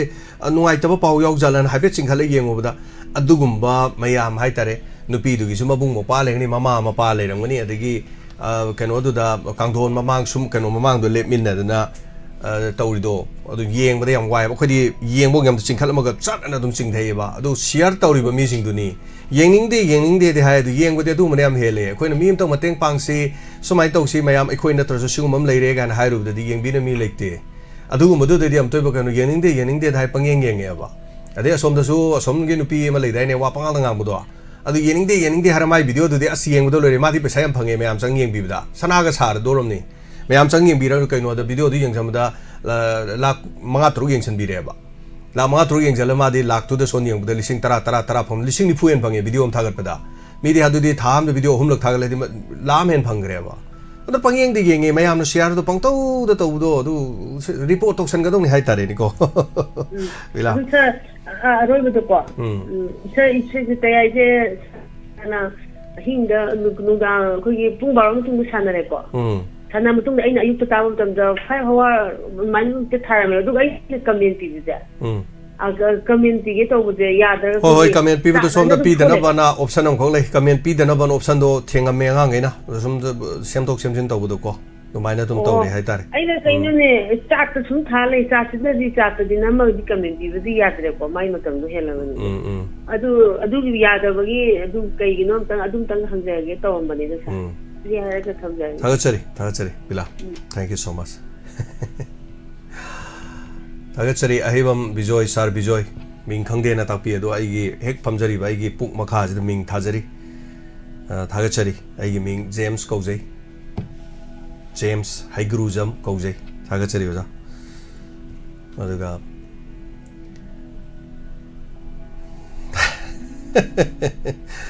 nang bilas na iram bawasina ba Facebook ki do ko jo ui ba gengning dam si ge do Hello. Oh, Jackie, radio tell I want to sing na tayo. Oh, radio ta din hai bu radio sing na tayo na ta pire tha chari. Sing na dum tayo. Tha chari. Abo. Oh, Jackie thorong ma loi ta di dum. Funny. Isan I want to sing na tayo. Oh, loi ta re ima na hai bu loi ta re. Ado ima vote loi ra bani na ima ga iga haina bado amutang ima na ta hai biu mari leina ba mi du da ko ima hai di ne loi ba ka la ne horen hojik ti vote loi ra bani na amta loisan biro na amta thogjalo ima na ko thagachari tamno ga jare ai ima gi mache ni adune phone tawi ma bok se aduna Hello Minga mati lai from hai biu ai thamai ban lagi santa taramuk chari oja santa kari tapini bajik se koi gi mi hum di horiba koi gi kuki kulai ka balamin tu masing na toriba koi gi irang asi mo koi gi nong mai sing lokhat pidam ni na chahi ma pha ka doi anniversary la ka doi hai tare map tampa ki lam da su celebration tawdori dag di haiber kano aduga tawdori ki kangbu ne moi ne su tawdori celebration ga tawna dori masi adum koi thana lebi mong da dum lebi mong lei ado masi aina thamjaningi wafam di koi gi manipur da koi gi documentary film koi puthok basi maming leira mayam lei hajari ba ado documentary film पुथोप सिंजना कोई की मणिपुर की लेरिब समस्या सिंजे कोई पृथ्वी की मियाम न सकता को दिया मति अचौ मति हम ओए समना द अस्पा का जे पुथोपने एवार्ड का मयाम फंग्रबनी फंग पृथ्वी की मियाम दसु असेंग ब पौदम नु तम्मे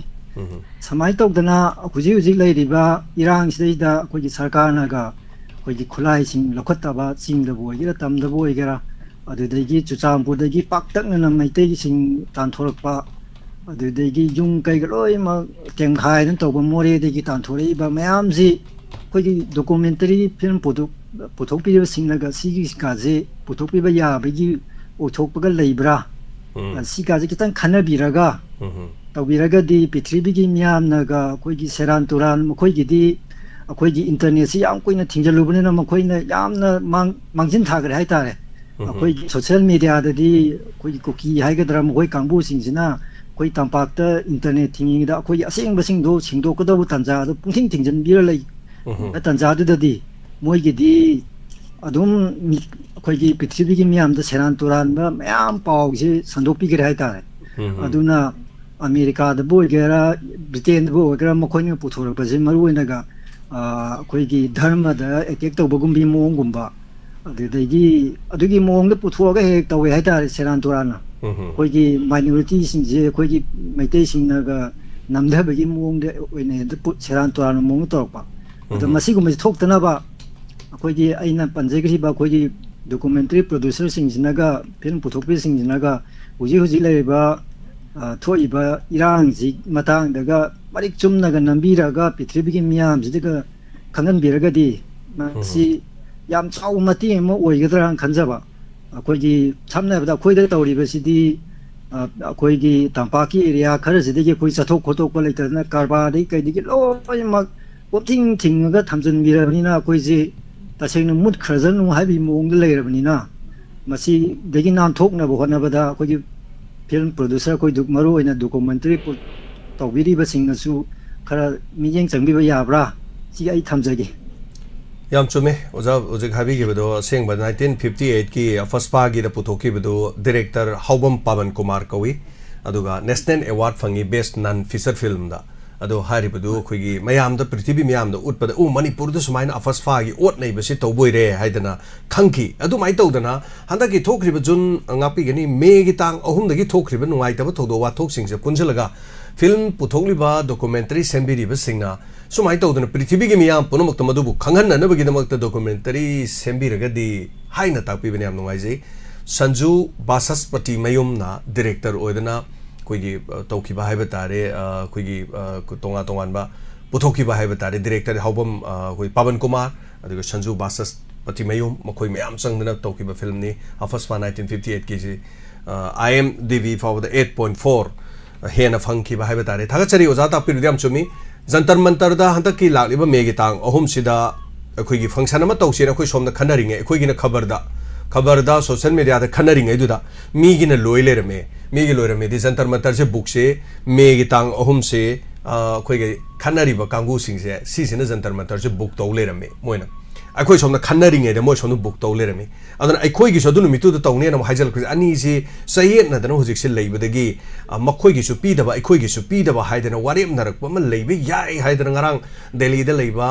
intellectual person amaga khoi wari sanaba matamda haitare ngang wari sanaba matam pau phaunabadani asko yam sanari hojiki sumai tawdana nantar mantar da tawbuje khoi tawge tawni moina hanjalambra khoina halibra masi saina bam tawlere adu moisu pidaba khoisu pidaba ma tawduri haidana haibatare ko sumai tawbele oja santana su ningsing birise adra tasengba di numit si black day na pangthokpeda makhoigina makuki land phangkhibagi numit ne na lawgodoribra adu angakpa kaino ma lakadore haitare crisis ma thagachari oja santa wafam se habirakpa aduga documentary film am puthopiraka anda miyam promote thokiba thodosi matangda mipung khudimakta khanghanbagi matam ama yodribra sin thank you thagachari hello oja ba hamdi kai khunjari taramuk sari oja yumnang na ba phatradi leminaba nungaiti tu tare ne yam chumi phagadra phatte wayu senju porokte mane aduna lanji mi hat pagi lan nataba wi chinjak tang bagi lansu muksu oiriba si marak sida prakati gi sapu haiba tare mai si laktre oja mai si akoi gi mobile charge taw yaba pungom tan lade phadoni punghai ju phada program tawri punghai du di swaida thu u mai lain chensalag adigi charger ong thiringe adu loigiba aduna ngarang je akoi lekai gi oina suijo ayamba loin tawba akoi phone je phauna bada na taim jada ba dei club na generator tawam waira ga ina bada video um thagi to club ta unge generator aso buduma waira ga aduga pung ani hum bada maina unge aduga nungai taba amasung chikshan ningai oiba loinana akoi gi laikai da phangwa pot chai sing na tumo saba yaba yam laiba posa am haiba tare life jacket haiba tare akoi gi loktak ta akoi gi khoirakom thoi na malai tabdoja madu yam laiba haiba tare akoi de toren pa ne bako aduna angang iroiba haitaba se ye angang gi di half liter akoi isingi ahangwa bottle do madu lang na manga adegi mayai ba de kiraga masa ji di yesan ba kanda taurum leibane luppa yateba mana aduna loktak ta nga phabiriba noi nusin hangi thang gi mateng pang chapadu ju hekam nong ni nusin ne mi manga tungbe car si lam hang da kham du da ꯀꯩꯅꯣ ꯊꯧꯔꯣ ꯅꯣꯡꯃ ꯍꯥꯏꯒꯠꯀꯦ ꯇꯧꯋꯦꯕ ꯑꯒꯅ ꯑꯩꯈꯣꯏꯒꯤ ꯔꯦꯟ ꯀꯥꯀꯥꯗꯨꯗꯤ ꯂꯣꯏ ꯄꯥꯏꯊꯣꯛꯈ꯭ꯔꯦ ꯑꯗꯨꯅ ꯊꯧꯖꯤꯜꯂꯨꯕ ꯇꯥꯔꯒꯁꯨ ꯎꯗꯨꯅ ꯌꯥꯝꯅ ꯇꯦꯛ ꯈꯣꯠꯄ ꯑꯗꯨꯃꯥꯏꯅ ꯇꯧꯔꯒ ꯒꯥꯔꯤꯗ ꯁꯣꯛꯀꯗꯧꯕ ꯑꯗꯨꯅ ꯍꯧꯖꯤꯛꯀꯤ ꯂꯣꯛꯇꯥꯛ ꯄꯥꯠꯇ ꯀꯔꯤꯒꯨꯝꯕ ꯉꯥ ꯐꯥꯕ ꯑꯩꯈꯣꯏ ꯆꯠꯄꯤꯔꯒꯗꯤ ꯍꯧꯖꯤꯛꯀꯤ ꯍꯥꯏꯔꯤꯁꯦ ꯃꯃꯥꯡꯗ ꯑꯩꯈꯣꯏꯒꯤ ꯁꯨꯇꯜꯂꯤ ꯍꯥꯏꯕ ꯇꯥꯔꯦꯅꯦ ꯍꯧꯖꯤꯛꯇꯤ ꯄ꯭ꯂꯥꯁꯇꯤꯛꯀꯤꯁꯨ ꯃꯌꯥꯝ ꯑꯩꯈꯣꯏ ꯄꯣꯠ ꯌꯦꯝꯃꯛꯄ ꯂꯩꯗꯅ ꯃꯁꯤꯅ ꯑꯩꯈꯣꯏ ꯃꯃꯥꯡꯗ ꯑꯍꯨꯝ ꯑꯃ ꯃꯇꯨꯡꯗ ꯑꯍꯨꯝ ꯑꯃ ꯐꯖꯅ ꯀꯤꯁꯟꯕ ꯃꯇꯝꯗꯕ ꯑꯗꯨꯝ ꯇꯥꯎꯔ ꯂꯩꯕꯅꯤ ꯃꯤꯁꯦ ꯂꯨꯞꯊ ꯉꯝꯗꯦ ꯃꯥꯏ ꯄꯋꯥꯔꯁꯦ ꯑꯗꯨꯅ ꯅꯨꯃꯤꯠꯇꯨ ꯃꯥꯅ ꯀꯔꯤꯒꯨꯝꯕ ꯂꯥꯏꯐ ꯖꯦꯀꯦꯠ ꯍꯥꯏꯕ ꯇꯥꯔꯦ ꯑꯗꯨꯒꯨꯝꯕ ꯌꯥꯎꯔꯝꯃꯒꯗꯤ ꯃꯥ ꯑꯩꯈꯣꯏꯒꯤ ꯁꯤꯕ ꯈꯣꯠꯄꯒꯤꯁꯦ ꯈꯨꯗꯣꯡꯊꯤꯕꯁꯤ ꯅꯪꯉꯣꯏꯗ꯭ꯔꯥ ꯈꯜꯂꯦꯕ ꯑꯗꯨ ꯐꯤꯔꯣꯜ ꯌꯥꯎꯕꯅꯤꯅ ꯏꯁꯤꯡꯗꯒꯤ ꯂꯨꯞꯁꯟꯕꯩꯁꯤ ꯍꯦꯛꯇ ꯑꯗꯨ ꯂꯨꯝꯈꯤꯕ ꯑꯗꯨꯒ ꯀꯩꯅꯣ ꯃꯁꯥꯅ ꯃꯄꯥꯟ ꯑꯃ ꯇꯥꯅ ꯂꯥꯛꯄꯩꯗꯨꯗꯤ ꯂꯣꯛꯇꯥꯛꯁꯤ ꯄꯥꯛꯈ꯭ꯔꯕꯅꯤꯗꯣ ꯑꯗꯨꯅ ꯂꯥꯏꯐ ꯖꯦꯀꯦꯠ ꯁꯤꯖꯤꯟꯅꯕꯤꯌꯨ ꯂꯣꯏꯅꯅ ꯑꯩꯈꯣꯏꯁꯤ ꯌꯥꯔꯤꯉꯩ ꯌꯥꯝ ꯇꯟꯕ ꯑꯗꯨꯒ ꯑꯩꯈꯣꯏꯒꯤ ꯃꯩ ꯀꯩꯅꯣ ꯇꯧꯔꯦ ꯑꯗꯨꯝ ꯄ꯭ꯔꯤꯄꯦꯗ ꯊꯤꯔꯨꯔꯦ ꯄꯩꯁꯥ ꯊꯤꯔꯨꯔꯦ ꯍꯥꯏꯔꯒ ꯑꯗꯨꯝ ꯉꯥꯏꯕꯅꯗꯤ ꯌꯥꯔꯣꯏ ꯂꯣꯏꯅꯅ ꯑꯥꯏꯁ ꯇꯤ ꯑꯣꯌꯥꯔ ꯄꯨꯔꯤꯕ ꯑꯩꯈꯣꯏꯒꯤ ꯈꯨꯜꯂꯛꯀꯤ ꯂꯥꯏꯟꯁꯤꯡꯁꯦ ꯍꯧꯖꯤꯛꯁꯤ ꯀꯩꯅꯣꯁꯤ ꯎꯅꯥ ꯋꯥꯅꯥꯁꯤ ꯃꯌꯣꯟ ꯆꯣꯡꯕ ꯃꯇꯝ ꯑꯣꯏꯌꯦꯕ ꯑꯥꯏꯁ ꯇꯤ ꯑꯣꯌꯥꯔ ꯃꯈꯥꯗ ꯍꯧꯔꯤꯕ ꯄꯥꯝꯕꯤꯗꯨ ꯏꯪꯈꯣꯜꯒꯤ ꯃꯤꯁꯤꯡꯗꯨꯅ ꯄꯤꯛꯏꯉꯩꯗ ꯃꯁꯤ ꯆꯥꯎꯔꯒ ꯁꯤ ꯁꯣꯛꯀꯅꯤꯀꯣꯁꯦ ꯑꯗꯨꯝ ꯈꯪꯉꯝꯒꯅꯤ ꯌꯥꯔꯒꯗꯤ ꯃꯗꯨ ꯑꯩꯈꯣꯏ ꯍꯧꯖꯤꯛ ꯀꯩꯅꯣ ꯀꯔꯤ ꯃꯩꯁꯨ ꯂꯥꯛꯇꯦ ꯑꯗꯨꯕꯨ ꯍꯣꯏ ꯀꯩꯅꯣꯒꯤ ꯑꯦꯝ ꯑꯦꯁ ꯄꯤ ꯗꯤ ꯁꯤ ꯑꯦꯜꯒꯤ ꯃꯤꯁꯤꯡꯒ ꯐꯥꯎꯅꯔꯒ ꯃꯗꯨꯝꯅ ꯀꯛꯊꯠꯄꯤꯔꯗꯤ ꯅꯨꯡꯉꯥꯏꯅꯤ ꯃꯔꯨ ꯑꯣꯏꯅ ꯑꯁꯤꯒꯨꯝꯕꯁꯤꯡꯁꯦ ꯑꯩꯈꯣꯏꯅ ꯅꯣꯡꯂꯩ ꯅꯨꯡꯁꯤꯠ ꯂꯥꯛꯇ꯭ꯔꯤꯉꯩꯒꯤ ꯃꯥꯡꯑꯣꯏꯅꯅ ꯁꯤꯒꯨꯝꯕꯁꯤꯁꯨ ꯄ꯭ꯔꯤꯀꯣꯁꯟ ꯃꯦꯖꯔ ꯂꯧꯍꯧꯗꯕ ꯖꯪꯒꯜ ꯀꯠꯇꯤꯡ ꯇꯧꯍꯧꯗꯕ ꯑꯗꯨꯅ ꯑꯁꯤꯒꯨꯝꯕ ꯑꯩꯈꯣꯏꯒꯤ ꯈꯨꯜꯂꯛꯇ ꯁꯥꯐꯝꯗ ꯄꯨꯕ ꯑꯣꯏꯔꯁꯨ ꯁꯤꯒꯤ ꯋꯥꯡꯖꯤꯡ ꯍꯥꯏꯋꯦꯗꯒꯤꯅ ꯇꯦꯟꯊꯥꯕ ꯄꯨꯝꯅꯃꯛꯁꯤꯗꯩꯗ ꯃꯈꯥꯗ ꯍꯧꯔꯤꯕ ꯌꯣꯡꯆꯥꯛ ꯄꯥꯝꯕꯤ ꯑꯗꯨ ꯑꯗꯥ ꯀꯔꯤ ꯀꯔꯥ ꯋꯥ ꯅꯨꯡ ꯂꯣꯏ ꯌꯥꯝꯈ꯭ꯔꯦ ꯍꯥꯏꯔꯤꯕ ꯑꯗꯨꯅ ꯃꯁꯤ ꯃꯈꯣꯏ ꯈꯛꯇꯅ ꯇꯧꯔꯛꯄ ꯉꯥꯏꯗ꯭ꯔꯒꯁꯨ ꯃꯁꯤ ꯀꯔꯤꯒꯨꯝꯕ ꯑꯩꯈꯣꯏꯒꯤ ꯗꯤꯄꯥꯔꯠꯃꯦꯟꯒꯤ ꯃꯤꯒ ꯃꯩꯒꯨꯝꯕ ꯈꯤꯇꯪ ꯀꯛꯄ ꯈꯣꯠꯄꯒꯤ ꯇꯧꯔꯒ ꯃꯁꯤꯃ ꯇꯧꯔꯒꯗꯤ ꯃꯩꯁꯨ ꯈꯔ ꯅꯨꯡꯉꯥꯏꯅꯤ ꯑꯗꯨ ꯃꯩ ꯌꯥꯎꯗꯕ ꯄꯨꯟꯁꯤꯁꯤꯗꯤ ꯑꯩꯈꯣꯏꯒꯤ ꯊꯥꯎ ꯌꯥꯎꯗꯕ ꯒꯥꯔꯤꯒ ꯆꯞ ꯃꯥꯟꯅꯔꯦ ꯃꯔꯝꯗꯤ ꯑꯣꯖꯥꯒꯤ ꯍꯧꯖꯤꯛ ꯇꯧꯔꯤꯁꯤꯁꯨ ꯖꯦꯅꯦꯔꯦꯇꯔ ꯑꯣꯏꯔꯝꯗꯧ ꯃꯥꯜꯂꯦ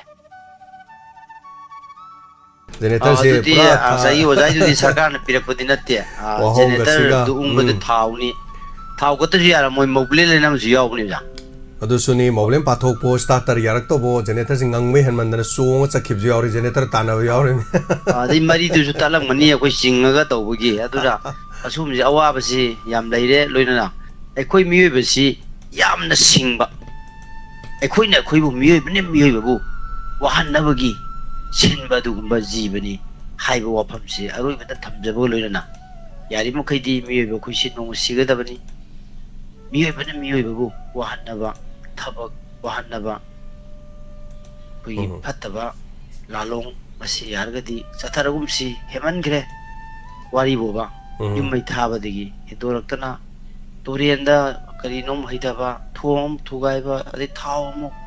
ꯑꯁꯤꯒꯨꯝꯕꯁꯦ ꯑꯩꯈꯣꯏ ꯑꯣꯖꯥ ꯒꯣꯜ ꯃꯦꯗꯜ ꯀꯩꯁꯨ ꯐꯪꯉꯣꯏꯅꯦ ꯁꯨꯝꯕꯩ ꯃꯍꯨꯠꯇ ꯁꯥꯟꯅ ꯈꯣꯠꯅꯕꯗ ꯒꯣꯜ ꯃꯦꯗꯜ ꯐꯪꯉꯒꯗꯤ ꯑꯩꯈꯣꯏ ꯀꯔꯤ ꯀꯔꯤ ꯈꯦꯜ ꯔꯠꯇꯅꯥ ꯑꯗꯒꯤ ꯀꯔꯤ ꯀꯔꯥ ꯃꯌꯥꯝ ꯔꯠꯇꯅꯥ ꯐꯪꯗꯅ ꯑꯗꯒꯤ ꯃꯌꯥꯝ ꯑꯗꯨꯝꯕ ꯐꯪꯒꯅꯤ ꯑꯗꯨꯅ ꯌꯨꯝꯊꯪꯅꯕ ꯐꯠꯇ꯭ꯔꯗꯤ ꯂꯩꯃꯤꯟꯅꯕ ꯅꯨꯡꯉꯥꯏꯇꯦ ꯍꯥꯏꯕꯗꯣ ꯌꯨꯝꯊꯪꯅꯕꯁꯦ ꯈꯔ ꯈꯔ ꯐꯅꯅꯕ ꯍꯣꯠꯅꯃꯤꯟꯅꯁꯤ ꯍꯥꯏꯕ ꯋꯥꯐꯝꯁꯦ ꯊꯝꯖꯒꯦ ꯑꯩꯅ ꯐꯣꯡꯗꯣꯛꯆꯔꯛꯄꯅꯤꯗ ꯊꯥꯒꯠꯆꯔꯤ ꯃꯊꯪꯒꯤ ꯀꯣꯂꯔꯗ ꯈꯨꯗꯣꯡꯆꯥꯕ ꯄꯤꯖꯔꯤ ꯗꯥꯏꯃꯟ ꯇꯤꯚꯤ ꯋꯥꯍꯣꯡ ꯔꯦꯗꯤꯑꯣꯒꯤ ꯗ꯭ꯔꯃꯥ ꯑꯃ ꯅꯝꯖꯔꯤ ꯗ꯭ꯔꯃꯥ ꯑꯁꯤ ꯉꯁꯤ ꯁ꯭ꯇꯨꯗꯤꯑꯣꯗ ꯅꯝꯕ ꯍꯧꯔꯦ ꯆꯠꯈ꯭ꯔꯦ ꯈꯪꯗꯦ ꯍꯥꯏꯅ ꯇꯧꯕ ꯑꯌꯥꯝꯕ ꯇꯤꯝꯗꯨꯒꯤ ꯃꯤꯁꯤꯡ ꯉꯥꯛꯇꯅꯤ ꯍꯥꯏꯕ ꯇꯥꯔꯦ ꯑꯥꯔꯇꯤꯁꯁꯤꯡ ꯍꯥꯏꯖꯒꯦ ꯑꯗꯨꯒ ꯂꯤꯂꯥꯁꯤ ꯌꯥꯝꯅ ꯀꯟꯅ ꯅꯝꯃꯤ ꯁꯔꯨꯛ ꯇꯪꯈꯥꯏ ꯈꯔ ꯍꯦꯟꯅ ꯅꯝꯈ꯭ꯔꯦ ꯀꯦꯃꯦꯔꯥꯁꯦ ꯑꯩꯅ ꯅꯝꯕꯅ ꯑꯩ ꯃꯀꯣꯝ ꯌꯥꯎꯔꯦ ꯑꯩ ꯃꯇꯦꯛ ꯑꯃ ꯍꯥꯏꯇꯥꯔꯦ ꯑꯗꯨꯅ ꯃꯌꯥꯝꯗ ꯈꯨꯗꯣꯜ ꯇꯝꯖꯒꯗꯕ ꯐꯦꯃꯤꯂꯤ ꯄ꯭ꯂꯦ ꯃꯌꯥꯝꯗ ꯌꯥꯝ ꯌꯥꯡꯅ ꯈꯨꯗꯣꯜ ꯇꯝꯖꯔꯛꯀꯦ ꯌꯥꯝꯅ ꯀꯟꯅ ꯅꯝꯃꯤ ꯍꯣꯠꯅꯔꯤ ꯍꯜꯂꯣ ꯍꯜꯂꯣ ꯏꯌꯥꯝꯕ ꯅꯅꯥꯎ ꯁꯦꯛꯁꯄꯤꯌꯔ ꯏꯀꯥꯏ ꯈꯨꯝꯅꯖꯔꯤ ꯇꯥꯛꯄꯤꯌꯨ ꯁꯦꯛꯁꯄꯤꯌꯔ ꯏꯀꯥꯏ ꯈꯨꯝꯅꯖꯔꯤ ꯏꯌꯥꯝꯕ ꯃꯩꯁꯦ ꯃꯔꯛ ꯃꯔꯛꯇ ꯂꯥꯛꯑꯝꯃꯒ ꯑꯃꯨꯛꯁꯨ ꯂꯥꯛꯇ꯭ꯔꯦ ꯍꯥꯏꯕꯅꯤꯅ ꯃꯩꯁꯦ ꯅꯨꯡꯉꯥꯏꯕꯗꯤ ꯈꯔ ꯋꯥꯠꯂꯤ ꯄꯨꯔꯥ ꯄꯨꯔꯤ ꯁꯦꯝꯕ꯭ꯔꯥ ꯂꯣꯏꯗ꯭ꯔꯤ ꯃꯥꯜꯂꯦꯀꯣ ꯂꯣꯏꯗ꯭ꯔꯤ ꯌꯥꯝ ꯋꯥꯠꯂꯤꯕ ꯇꯧꯔꯤꯁꯦ ꯃꯇꯝ ꯅꯨꯃꯤꯠ ꯅꯤꯅꯤ ꯍꯨꯝꯅꯤꯒꯨꯝꯕ ꯆꯪꯒꯅꯤ ꯍꯥꯏꯕ ꯑꯃ ꯑꯩꯈꯣꯏ ꯅꯣꯡꯒꯤ ꯁꯥꯏꯠꯇꯁꯨ ꯍꯥꯏꯔꯤ ꯆꯞ ꯆꯥꯅ ꯀꯌꯥꯝ ꯁꯥꯡꯕ ꯃꯇꯝ ꯆꯪꯗꯣꯏꯅꯣ ꯍꯥꯏꯕꯁꯤꯡꯁꯦ ꯑꯩꯈꯣꯏꯒꯤ इलेक्ट्रिक पोल के चेखिबगी चांग याम याम बनिना मतम खरदि चांगदौ माल ꯃꯩ ꯌꯥꯎꯗ꯭ꯔꯒꯗꯤ ꯑꯣꯖꯥ ꯍꯧꯖꯤꯛꯅꯁꯨ ꯊꯝꯕꯤꯔꯝꯃꯤ ꯑꯩꯈꯣꯏ ꯐꯣꯟꯒ ꯂꯩꯔꯤꯕ ꯃꯌꯥꯝ ꯆꯥꯔꯖ ꯇꯧꯕꯤꯔꯤꯁꯦ ꯌꯥꯝ ꯐꯕ ꯊꯕꯛ ꯑꯃꯈꯛꯅꯦ ꯍꯥꯏꯔꯒꯁꯨ ꯁꯨꯃꯥꯏꯅ ꯂꯤꯁꯥꯡꯁꯤꯅ ꯅꯨꯡꯇꯤꯒꯤ ꯑꯗꯒꯤ ꯈꯨꯡꯒꯪ ꯇꯧꯕ ꯉꯝꯕꯗꯤ ꯅꯠꯇꯦꯗꯣ ꯑꯗꯨꯅ ꯃꯩ ꯀꯨꯏꯅ ꯂꯥꯛꯇ꯭ꯔꯒꯗꯤ ꯑꯋꯥꯕ ꯑꯃꯗꯤ ꯑꯣꯏꯗꯧꯔꯤ ꯇꯧꯗꯣꯏꯁꯦ ꯑꯗꯣ ꯃꯔꯛꯊꯅ ꯑꯩꯈꯣꯏꯒꯤ ꯏꯌꯥꯝꯕꯅ ꯉꯁꯥꯏ ꯍꯦꯗꯤꯡꯁ ꯀꯩ ꯄꯥꯊꯣꯛꯄꯤꯈꯤꯕꯗ ꯑꯩꯅ ꯁꯨꯝ ꯄꯟꯖꯅꯤꯡꯕꯗ ꯏꯌꯥꯝꯕꯅ ꯄꯥꯈꯤꯕꯗ ꯌꯥꯎꯍꯧꯕ꯭ꯔꯥ ꯌꯥꯎꯗꯕ꯭ꯔꯥ ꯈꯪꯗꯦ ꯉꯁꯤꯁꯦ ꯌꯥꯝꯅ ꯅꯨꯡꯉꯥꯏꯇꯕ ꯊꯧꯗꯣꯛ ꯍꯦꯗꯤꯡꯁ ꯑꯃꯈꯛ ꯌꯥꯎꯔꯦ ꯍꯥꯏꯇꯥꯔꯦ ꯍꯟꯗꯛꯀꯤ ꯏꯔꯥꯡꯁꯤꯗꯩꯗ ꯑꯩꯈꯣꯏꯒꯤ ꯃꯅꯤꯄꯨꯔꯗ ꯂꯩꯔꯤꯕ ꯁꯦꯛꯁ ꯋꯥꯔꯀꯔ ꯅꯨꯄꯤꯁꯤꯡꯁꯦ ꯅꯧꯅ ꯔꯦꯖꯤꯁꯇ꯭ꯔꯦꯁꯟ ꯇꯧꯔꯛꯄ 239 ꯅꯧꯅ ꯐ꯭ꯔꯦꯁ ꯔꯦꯖꯤꯁꯇ꯭ꯔꯦꯁꯟ ꯇꯧꯔꯛꯄ ꯌꯥꯎꯔꯛꯑꯦ ꯁꯤ ꯅꯠꯇꯕꯤꯗ ꯑꯇꯣꯞꯄꯗꯁꯨ ꯇꯧꯗꯕꯁꯨ ꯑꯗꯨꯝ ꯂꯩꯔꯝꯒꯅꯤ ꯁꯤꯅ ꯇꯥꯛꯄꯗꯤ ꯍꯟꯗꯛꯀꯤ ꯑꯩꯈꯣꯏꯒꯤ ꯏꯔꯥꯡꯁꯤꯅ ꯍꯥꯏꯇꯥꯔꯦꯀꯣ ꯆꯥꯔꯝ ꯊꯛꯂꯝ ꯑꯗꯒꯤ ꯁꯨꯐꯝ ꯆꯠꯐꯝ ꯈꯪꯗꯕꯅꯤꯅ ꯁꯦꯜꯗꯤ ꯍꯤꯡꯕꯗ ꯆꯪꯗꯕꯗꯤ ꯌꯥꯗꯦꯗꯣ ꯑꯗꯨꯅ ꯁꯦꯟꯗꯥꯟ ꯂꯝꯕꯤꯁꯤ ꯌꯥꯝ ꯋꯥꯗꯅ ꯑꯩꯈꯣꯏꯒꯤ ꯑꯔꯥꯏꯕ ꯃꯑꯣꯡꯗ ꯁꯦꯜ ꯇꯥꯟꯅꯕꯒꯤ ꯂꯝꯕꯤ ꯑꯃꯈꯛꯁꯨ ꯁꯦꯛꯁ ꯋꯥꯔꯀꯔ ꯍꯥꯏꯁꯤꯅ ꯄꯤꯕ ꯃꯄꯥꯟꯗꯁꯨ ꯑꯗꯨꯝ ꯂꯩꯕꯗ ꯍꯥꯏꯇꯥꯔꯦ ꯃꯁꯤꯁꯨ ꯅꯤꯁꯥ ꯃꯈꯜ ꯑꯃꯅꯦꯕ ꯏꯌꯥꯝꯕꯀꯣ ꯑꯩꯅ ꯁꯨꯝ ꯈꯟꯖꯕꯗ ꯀꯩꯒꯤꯅꯣ ꯍꯥꯏꯀꯥꯟꯗ ꯏꯁꯥꯒꯤ ꯀꯩ ꯍꯥꯏꯅꯤ ꯌꯥꯝ ꯃꯇꯝ ꯆꯪꯗꯅ ꯁꯦꯜ ꯇꯥꯟꯕ ꯌꯥꯕ ꯑꯗꯨꯒ ꯋꯥꯗꯅ ꯁꯦꯜ ꯇꯥꯟꯕ ꯐꯤ ꯅꯥꯟꯅ ꯁꯦꯠꯂꯒ ꯁꯦꯜ ꯇꯥꯟꯕ ꯌꯥꯕ ꯁꯦꯟꯗꯥꯟ ꯂꯝꯕꯤ ꯑꯃꯈꯛꯅꯦ ꯑꯗꯨꯕꯨ ꯅꯤꯌꯣꯝꯗꯤ ꯆꯨꯝꯕꯗꯤ ꯅꯠꯇꯦ ꯍꯥꯏꯖꯔꯤꯕ ꯂꯝꯗꯝ ꯈꯨꯗꯤꯡꯃꯛꯇ ꯁꯦꯛꯁ ꯋꯥꯔꯀꯔ ꯂꯩ ꯑꯗꯨꯅ ꯍꯧꯖꯤꯛ ꯔꯦꯖꯤꯁꯇ꯭ꯔꯦꯁꯟ ꯇꯧꯔꯛꯏꯕ 239 ꯅꯧꯅ ꯃꯁꯤꯒꯤ ꯄꯥꯎꯆꯦꯗ ꯌꯥꯎꯕꯁꯦ ꯑꯩꯈꯣꯏ ꯃꯌꯥꯝꯒꯤ ꯑꯣꯏꯅꯗꯤ ꯂꯥꯏꯕꯛ ꯌꯥꯝ ꯊꯤꯕ ꯑꯃꯈꯛꯁꯨ ꯑꯣꯏ ꯍꯥꯏꯇꯥꯔꯦ ꯃꯅꯤꯄꯨꯔꯒꯤ ꯑꯣꯏꯅ ꯃꯁꯤꯁꯨ ꯌꯥꯝ ꯅꯨꯡꯉꯥꯏꯇꯕ ꯑꯃꯈꯛꯅꯤ ꯑꯗꯨꯅ ꯃꯔꯤ ꯂꯩꯅꯕꯁꯤꯡꯅ ꯃꯁꯤ ꯆꯪꯕꯨꯗꯤ ꯆꯪꯉꯔꯣꯏ ꯑꯩꯅ ꯍꯥꯏꯖꯔꯒꯁꯨ ꯃꯤꯠꯌꯦꯡ ꯆꯪꯍꯟꯅꯤꯡꯉꯤ ꯍꯥꯏꯖꯒꯦ ꯑꯗꯨꯒ ꯃꯈꯥ ꯇꯥꯔꯛꯄꯗ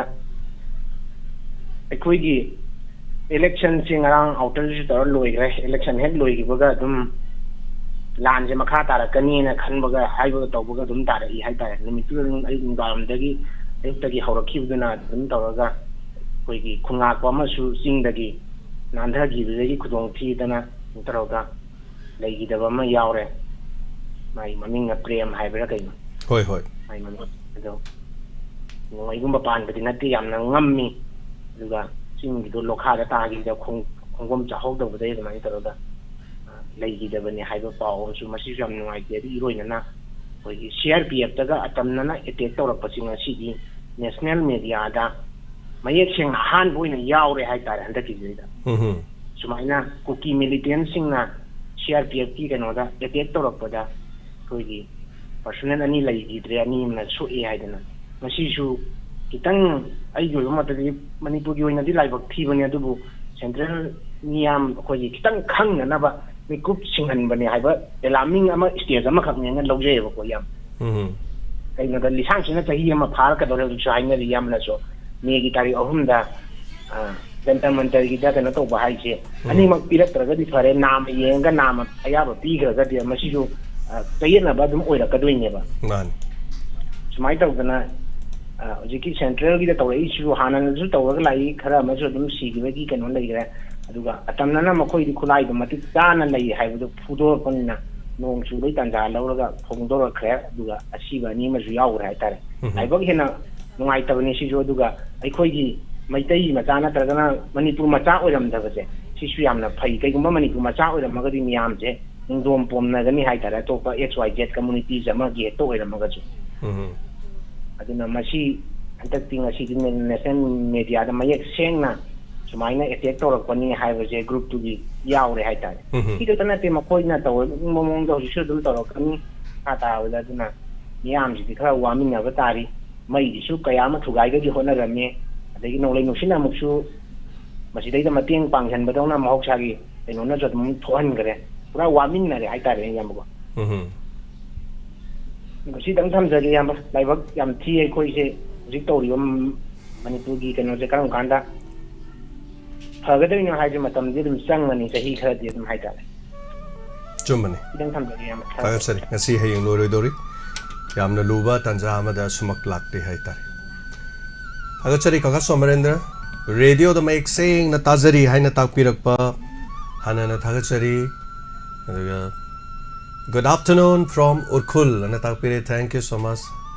ꯃꯤꯡꯁꯦ ꯑꯩꯉꯣꯟꯗ ꯐꯖꯅ ꯊꯣꯛꯇ꯭ꯔꯦ ꯑꯩꯈꯣꯏꯒꯤ ꯃꯌꯦꯛꯁꯦ ꯑꯃ ꯀꯩꯅꯣꯝꯅ ꯇꯦꯛꯁꯦ ꯍꯥꯏꯇꯥꯔꯦ ꯑꯩꯉꯣꯟꯗ ꯁꯞꯄꯣꯔꯠ ꯇꯧꯗꯕ ꯑꯣꯏꯔ ꯃꯥꯜꯂꯦ ꯎꯈ꯭ꯔꯨꯜꯗꯒꯤ ꯇꯥꯕꯤꯔꯤꯕ ꯍꯥꯟꯅꯅ ꯊꯥꯒꯠꯆꯔꯤ ꯍꯜꯂꯣ ꯀꯅꯥꯝ ꯂꯧꯆꯔꯤ hello Sarjemsu ahanba mukada kokmona Tazari Manimohon. Manimohon taram noksari habiu kari kari wafam habeningwa. Mamang tu section wafam kara haibata yamna marikshumba haibata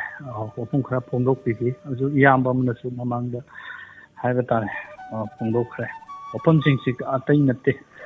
aina sum cookie gidi yam sam haibata ko thuni yang na ko makoi di lairik ama phong re ta re akoi manipur maitei akoi aran marom da tau gi mong da haibata moina khoi tu yamna haibe du film moina kari gumba ma puthok pa yam thengal lawani ha ta puthok pa da yam thuna yang na puthok pa ta ga di akoi lan di haibase ai net na thingbi da na akoi di akoi na phongdok ka do du kain to phongdok pa pham bi da bane ha ta moi akoi ji net thingi moirom da di net thingdagi kano si yam wat che ha ta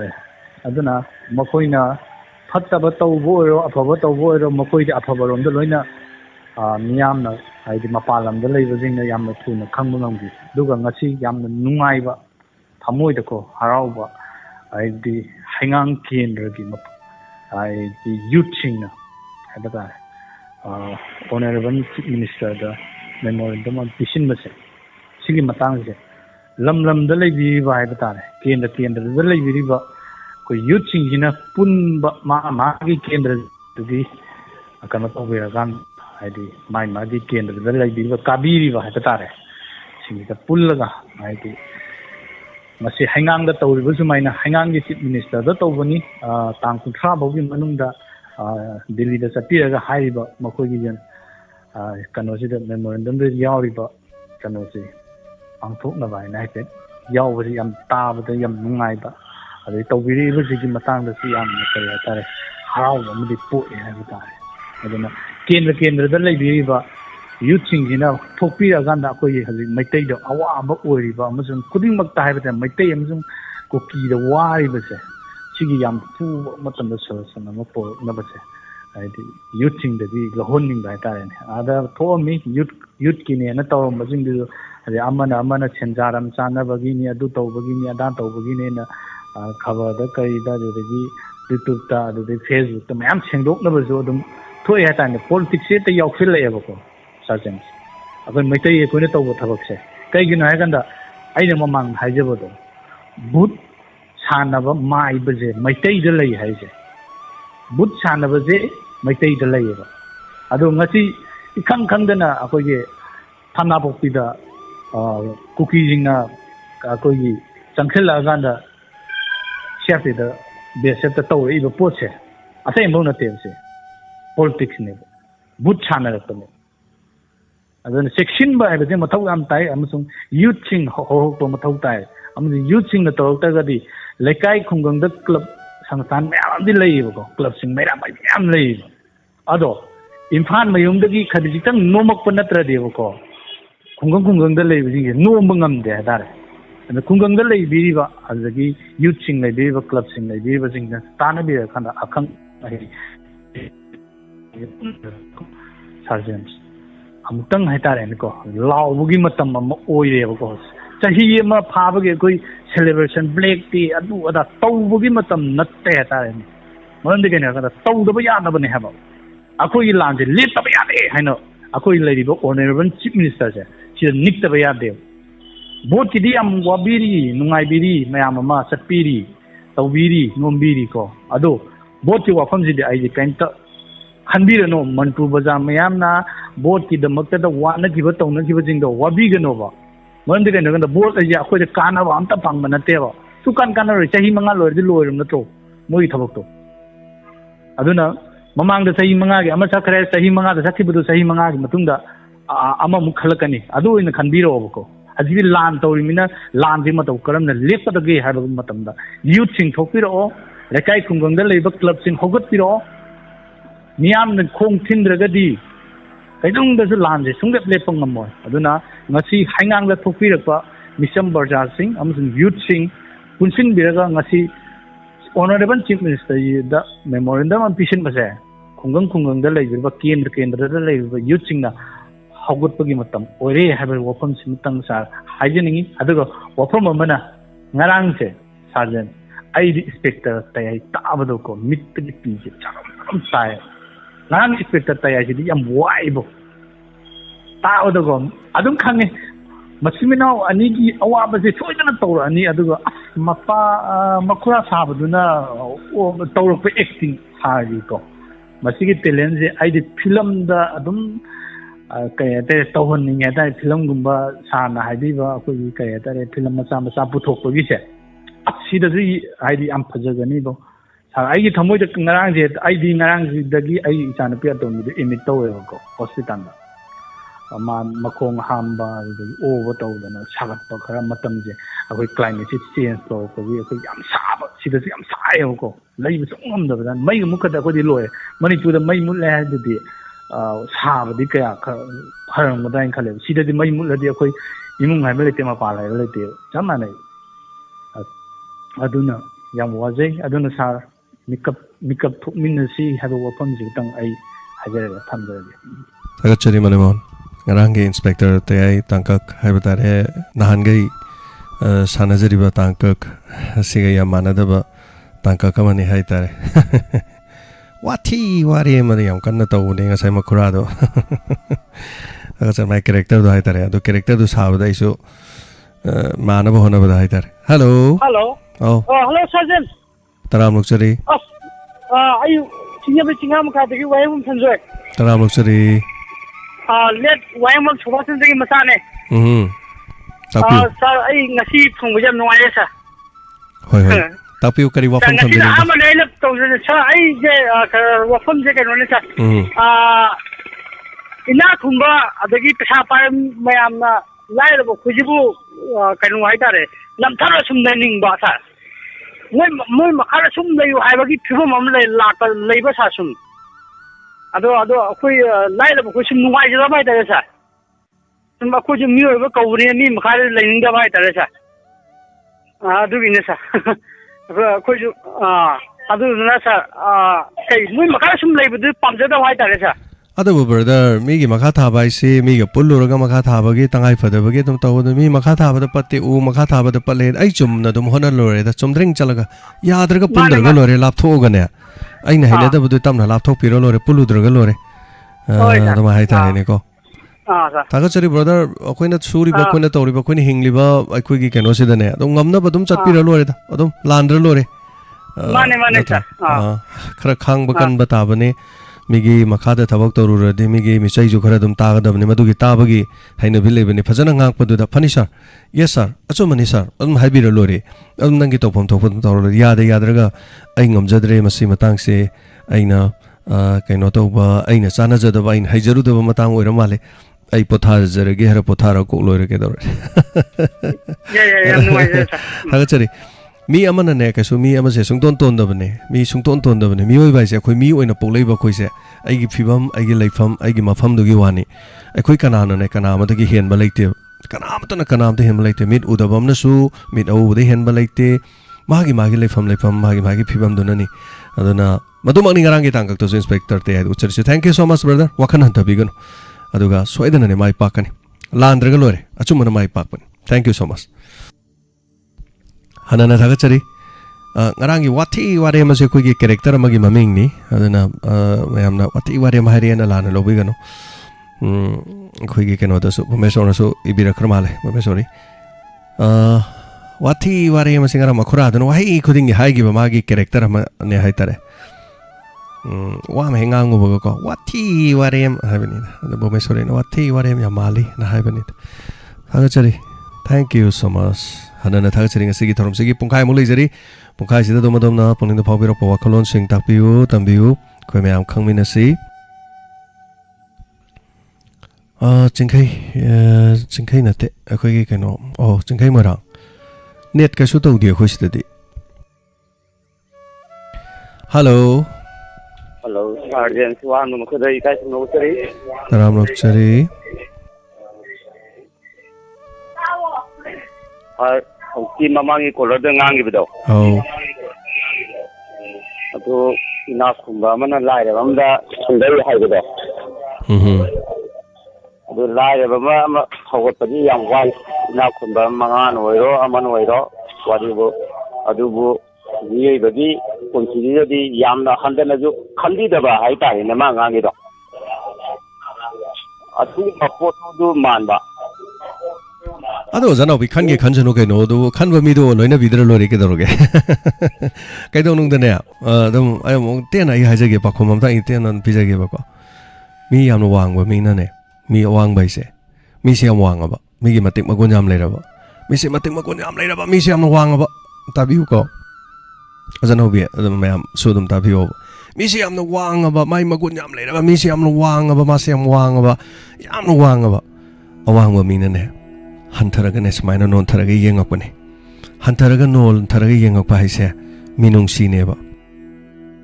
ꯋꯥꯡꯗ ꯋꯥꯡꯈ꯭ꯔꯕ ꯃꯤꯗꯣ ꯃꯥꯅ ꯋꯥꯡꯉꯕ ꯑꯩꯁꯦ ꯋꯥꯡꯉꯦꯅ ꯁꯨꯃꯥꯏꯅ ꯑꯩꯒ ꯃꯥꯏ ꯁꯨꯃꯥꯏꯅ ꯆꯥꯟꯅꯔꯝꯕ ꯃꯤꯗꯣ ꯁꯨꯃꯥꯏꯅ ꯌꯦꯡꯉꯣꯒꯅꯦꯕ ꯑꯩ ꯁꯨꯝ ꯋꯥꯡꯈꯠ ꯑꯩ ꯀꯔꯥꯏ ꯌꯦꯡꯉꯨꯗꯣꯏꯅꯣ ꯑꯩꯅ ꯑꯇꯤꯌꯥꯗ ꯌꯦꯡꯀꯥꯟꯗ ꯑꯩꯅ ꯎꯗꯣꯏꯁꯦ ꯑꯇꯤꯌꯥꯒꯤ ꯑꯍꯥꯡꯕꯗꯣ ꯉꯥꯛꯇ ꯎꯅꯦꯕ ꯑꯩꯒꯨꯝꯕ ꯍꯥꯏꯗꯤ ꯑꯋꯥꯡꯕ ꯑꯩꯒꯨꯝꯅ ꯃꯇꯤꯛ ꯆꯥꯕ ꯑꯩꯒꯨꯝꯅ ꯑꯩ ꯃꯉꯥꯏꯔꯦꯅ ꯂꯩꯕꯗꯣ ꯃꯊꯛꯇꯨ ꯌꯥꯝꯅ ꯂꯩꯔꯣꯏꯕ ꯌꯥꯝ ꯂꯩꯇꯝꯅ ꯌꯥꯝ ꯇꯥꯡꯅ ꯂꯩꯅꯦ ꯂꯥꯞ ꯂꯩꯕꯅꯤꯅ ꯑꯩꯈꯣꯏ ꯌꯦꯡꯅꯕ ꯃꯇꯝꯗ ꯎꯔꯣꯏꯕ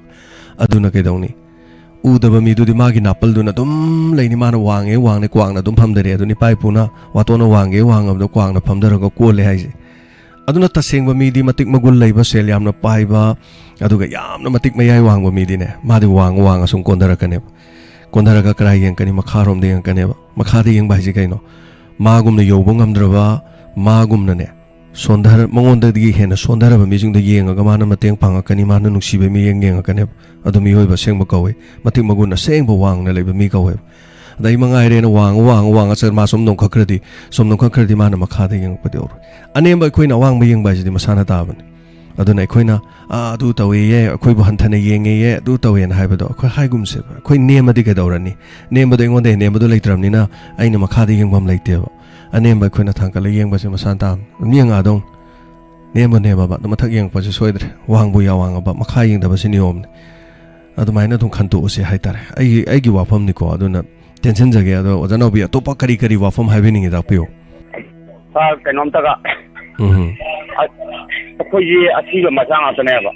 ꯑꯃꯅ ꯑꯃꯗ ꯍꯟꯊꯅ ꯈꯟꯅꯒꯗꯧ ꯅꯠꯇꯦ ꯅꯨꯡꯁꯤꯅꯅ ꯂꯣꯏꯅꯅ ꯇꯤꯟꯅ ꯅꯨꯡꯁꯤ ꯆꯥꯟꯅꯅꯕ ꯍꯥꯏꯇꯥꯔꯦꯅꯦꯀꯣ ꯁꯥꯔ ꯁꯤꯒꯤ ꯄꯣꯠꯁꯤꯃꯗꯤ ꯑꯩꯉꯣꯟꯗꯩꯁꯨ ꯑꯩ ꯃꯥꯏꯟꯗꯩ ꯌꯥꯝꯅ ꯄꯥꯝꯖꯕ ꯍꯥꯏꯇꯥꯔꯦ ꯃꯤꯑꯣꯏꯕ ꯑꯃ ꯂꯩꯔꯨꯔꯕꯅꯤꯅ ꯊꯥꯒꯠꯆꯔꯤ ꯁꯤꯗꯤ ꯑꯉꯝ ꯑꯗꯨꯝ ꯃꯇꯦꯡ ꯄꯥꯡꯅꯁꯤ ꯍꯥꯏꯕꯒꯤ ꯋꯥꯈꯜꯁꯤꯗꯤ ꯑꯗꯨꯝ ꯂꯩꯖꯕ ꯍꯥꯏꯇꯥꯔꯦ ꯊꯥꯒꯠꯆꯔꯤ ꯑꯣꯖꯥꯅꯥꯎꯕꯤ ꯃꯇꯦꯡ ꯄꯥꯡꯒꯗꯕꯅꯤ ꯃꯤꯅ ꯃꯤꯕꯨ ꯊꯥꯛ ꯋꯥꯡꯅ ꯈꯟꯕꯤꯒꯗꯕꯅꯤ ꯍꯥꯏꯇꯥꯔꯦꯅꯦ ꯑꯣꯖꯥ ꯊꯦꯡꯛ ꯌꯨ ꯑꯣꯖꯥꯅꯥꯎꯕꯤꯁꯨ ꯌꯥꯝ ꯀꯟꯅ ꯍꯣꯠꯅꯕꯤꯌꯨ ꯑꯗꯨꯒ ꯁꯤꯗꯒꯤ ꯍꯦꯟꯅ ꯑꯩꯈꯣꯏ ꯄꯨꯟꯁꯟꯅꯔꯤꯁꯤꯗ ꯍꯦꯟꯅ ꯅꯨꯡꯉꯥꯏꯕ ꯂꯩꯇ꯭ꯔꯦ ꯍꯥꯏꯇꯥꯔꯦ ꯊꯦꯡꯛ ꯌꯨ ꯊꯥꯒꯠꯆꯔꯤ ꯑꯗꯣ ꯑꯍꯩꯕꯝ ꯕꯤꯖꯣꯏ ꯁꯥꯔ ꯖꯦꯝꯁ ꯊꯝꯃꯤꯗ ꯄꯨꯝꯕꯤ ꯀꯔꯤ ꯍꯥꯏꯅꯣ ꯑꯩ ꯈꯪꯗ꯭ꯔꯤ ꯑꯣꯖꯥ ꯑꯍꯩꯕꯝ ꯕꯤꯖꯣꯏ ꯀꯣꯃꯦꯟꯇꯣ ꯑꯩ ꯂꯧꯁꯟꯕ ꯉꯝꯖꯗ꯭ꯔꯦ ꯑꯣꯖꯥ ꯀꯣ ꯑꯩꯅ ꯈꯪꯖꯗꯕꯒꯤ ꯍꯥꯏꯇꯥꯔꯦ ꯍꯜꯂꯣ ꯒꯨꯗ ꯑꯐꯇꯔꯅꯨꯟ ꯗꯥ ꯖꯦꯝꯁ ꯇꯔꯥꯝ ꯂꯧꯆꯔꯤ ꯗꯥ ꯖꯦꯝꯁ ꯀꯨꯏꯔꯕꯩ ꯇꯨꯡꯗ ꯑꯃꯨꯛ ꯅꯅꯥꯎꯒ ꯊꯦꯡꯅꯖꯔꯦ ꯍꯣꯏ ꯆꯤꯡꯈꯩ ꯍꯣꯏ ꯇꯥꯛꯄꯤꯌꯨ ꯗꯥ ꯖꯦꯝꯁ ꯌꯥꯝ ꯅꯨꯡꯉꯥꯏꯇꯕ ꯊꯧꯗꯣꯛ ꯑꯃꯅ ꯑꯩꯈꯣꯏ ꯈꯨꯟꯒꯤ ꯉꯔꯥꯡ ꯈꯨꯟ ꯉꯥꯛꯄ ꯑꯃ ꯆꯤꯡꯗꯩ ꯅꯥꯟꯊꯔꯒ ꯂꯣꯛꯇ ꯇꯥꯁꯜꯂꯦ ꯁꯤ ꯍꯥꯏꯕꯗꯣ ꯑꯗꯨ ꯇꯁꯦꯡꯕꯒꯤꯗꯤ ꯑꯗꯨꯒꯤꯗꯣ ꯃꯌꯥꯝꯅ ꯆꯠꯄ ꯍꯩꯇꯗꯅ ꯈꯣꯠꯇꯅ ꯅꯤꯁꯥ ꯆꯥꯔ ꯈꯣꯠꯂꯒ ꯇꯧꯕꯒꯤ ꯑꯣꯏꯅ ꯎꯔꯝꯕꯁꯨ ꯌꯥꯏ ꯑꯗꯣ ꯎꯗꯦꯗ ꯃꯤ ꯈꯨꯟ ꯉꯥꯛꯄ ꯑꯃ ꯂꯩꯇ꯭ꯔꯦꯅ ꯃꯌꯥꯝ ꯅꯨꯡꯉꯥꯏꯅꯗꯕꯅꯤ ꯅꯤꯁꯥ ꯆꯥꯕꯅꯤ ꯀꯅꯥꯝ ꯈꯟꯅꯗꯦꯗ ꯑꯁꯦꯡꯕ ꯆꯞ ꯆꯥꯕꯗꯣ ꯑꯗꯨꯗꯨꯝꯇꯪ ꯑꯩ ꯍꯥꯏꯖꯒꯦꯅ ꯇꯧꯖꯔꯛꯄ ꯍꯥꯏꯕꯤꯌꯨ ꯉꯔꯥꯡꯁꯦ ꯃꯊꯛꯇ ꯂꯩꯕ ꯑꯩꯈꯣꯏꯒꯤ ꯁꯥꯔꯤꯕ ꯌꯥꯡꯀꯤꯇ꯭ꯔꯤ ꯍꯥꯏꯕꯀꯣ ꯃꯩꯈꯥꯡ ꯃꯇꯣꯟꯗ ꯂꯩꯔꯤꯕ ꯀꯣꯡꯕ ꯃꯔꯨ ꯂꯥꯏꯐꯝꯂꯤꯒꯤ ꯃꯊꯛꯀꯤꯁꯦ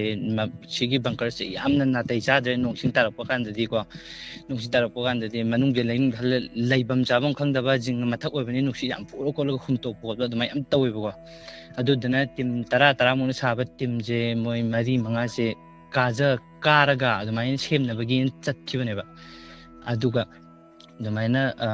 ꯂꯩꯕ ꯀꯨꯀꯤꯁꯤꯡꯗꯨꯅ ꯍꯥꯏꯇꯥꯔꯦꯗꯅ ꯌꯦꯡꯅꯕꯁꯤꯡꯗꯨꯅ ꯑꯗꯨꯃꯥꯏꯅ ꯂꯥꯛꯑꯦꯅ ꯈꯪꯕꯗꯒꯤ ꯑꯗꯨꯃꯥꯏꯅ ꯃꯣꯏꯅ ꯑꯦꯝꯕꯨꯁ ꯇꯧꯕ ꯍꯧꯔꯛꯄꯗꯒꯤ ꯑꯗꯨꯃꯥꯏꯅ ꯈꯨꯗꯣꯡꯊꯤꯕꯗꯣ ꯑꯗꯨꯝ ꯅꯥꯀꯜ ꯑꯅꯤꯗ ꯈꯨꯠꯊꯣꯛꯅꯔꯒ ꯑꯗꯨꯝ ꯃꯥꯁꯦ ꯑꯗꯨꯃꯥꯏꯅ ꯇꯧꯔ ꯈꯨꯗꯣꯡꯊꯤꯕꯁꯦ ꯑꯣꯏꯈꯤꯕꯅꯦ ꯑꯗꯩ ꯃꯥꯁꯦ ꯃꯦꯒꯖꯤꯟ ꯂꯣꯏꯈ꯭ꯔꯒ ꯃꯔꯨ ꯁꯤꯟꯒꯦ ꯇꯧꯕꯗ ꯑꯗꯨꯃꯥꯏꯅ ꯈꯤꯇꯪ ꯅꯥꯆꯦꯛꯇꯣ ꯌꯥꯝꯅ ꯉꯝꯃꯦ ꯑꯩꯈꯣꯏꯁꯨ ꯆꯠꯂꯨꯔꯦ ꯃꯃꯥꯡꯗ ꯍꯤꯟꯖꯥꯡ ꯍꯦꯛꯄ ꯀꯩꯗꯧꯕ ꯑꯗꯨꯝ ꯆꯠꯂꯨꯔꯦꯕꯀꯣ nakanse yamna huji adum uri doi mayam ju khangi doni huji moi popi thabagi ujau gi yalaga loina leibak ko musai muge mai thaiba nung ju bok loi cha eba moi thabje kamai tawno khangde adudugi tawbe popi thabadugi hek nakan songgi da khonglambi ama khatane singdu yam ngammen u baw hawung ngamde adugi do ngamandana adugi do ma adum chatpa kan da hai sigi je chaladi khudong thidana ta de akhoi tim je amta leiroi kholoi na ma ju masan ju haijarame haibako samina bachida aduga adum laibak thibase mangonda mai thokpani aduga nandaraga akhoi adum ma ju adum chingda manda adum leiba minina akhoi na ju phana kaisu torong kholom moina sum khanto ga leiru hai dai da aduga ngarang nungdang jima adum akhoi na laukhatlam magadi sumai thodo sigi khudong thibji thoamda suya aduga ahing ma lelu buduna ma ji mai tarakan ma je leithi ega mai taroga leiram dabane adu chingkai magi address dum khangbi bro habadi yum khun oibi bro moigi lekai hoi da just adum akhoi thangnare akhoi school lampa am lei pukhi achawa maya da adum leire wow prem haibo mai maming ji prem haibo male ko aseng da prem hai akhoi na decide da bomja bomsa na hai ga khangnei ba ado ai gi heg yengol maya si da mogi pukhi achawa am lei adum sida sing dawra na han je adum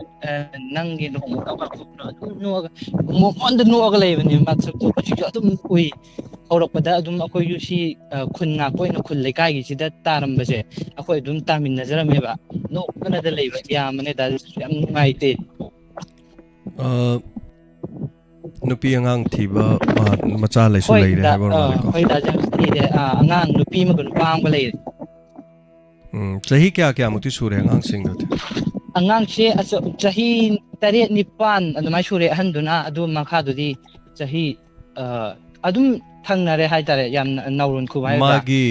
call do phone taw matam da magi phone je pairammi hai kari wari ga di sanauge ma mayamna sum haibeda khoi pau phangba da chumra lanba di khangde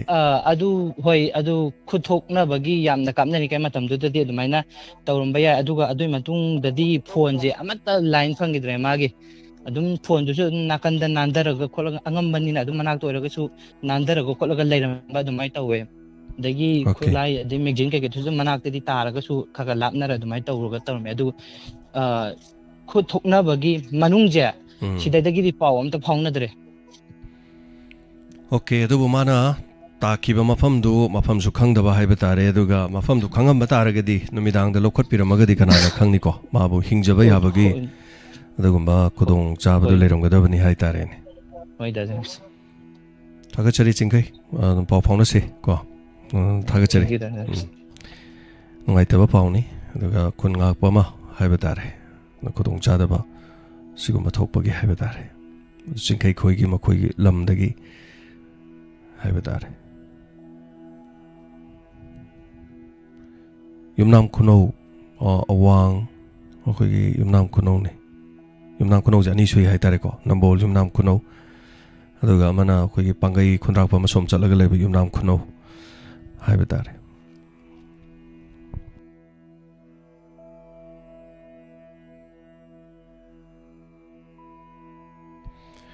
mathangi caller da mo khudong chaba pijari saruga biu asagi live streaming de lebiri ba miu chanipan ga yang khai manga chamapan ga tara azu bhabda live to lebiri ba na na thaga chari yawbiri ba masini khudong chada ba haiba dare ni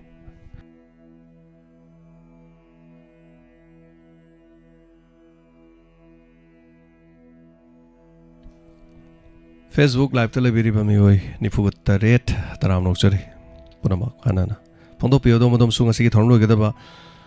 minute kun ga taret kun manga kun tor kun tare lairi saruga biu phondo pio do modom so dong gi pongning da fawi ro po wakalon sing share to view hello taram nokchari hello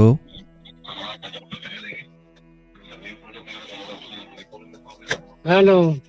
taram nokchari uza minga lai fonga tapiu yai po kagi tumbi uzamu uza tumbi taram nokchari kari wafam thamiring ba habiu ai ji yam ikai wari imdang disege tapiu isu ani hum so mai magi kanu da boning ke le thoki ba ꯑꯗꯒꯤ ꯑꯩ ꯄꯩꯁꯥꯁꯤ ꯀꯥꯞꯄꯁꯤ ꯍꯩꯇꯗꯅ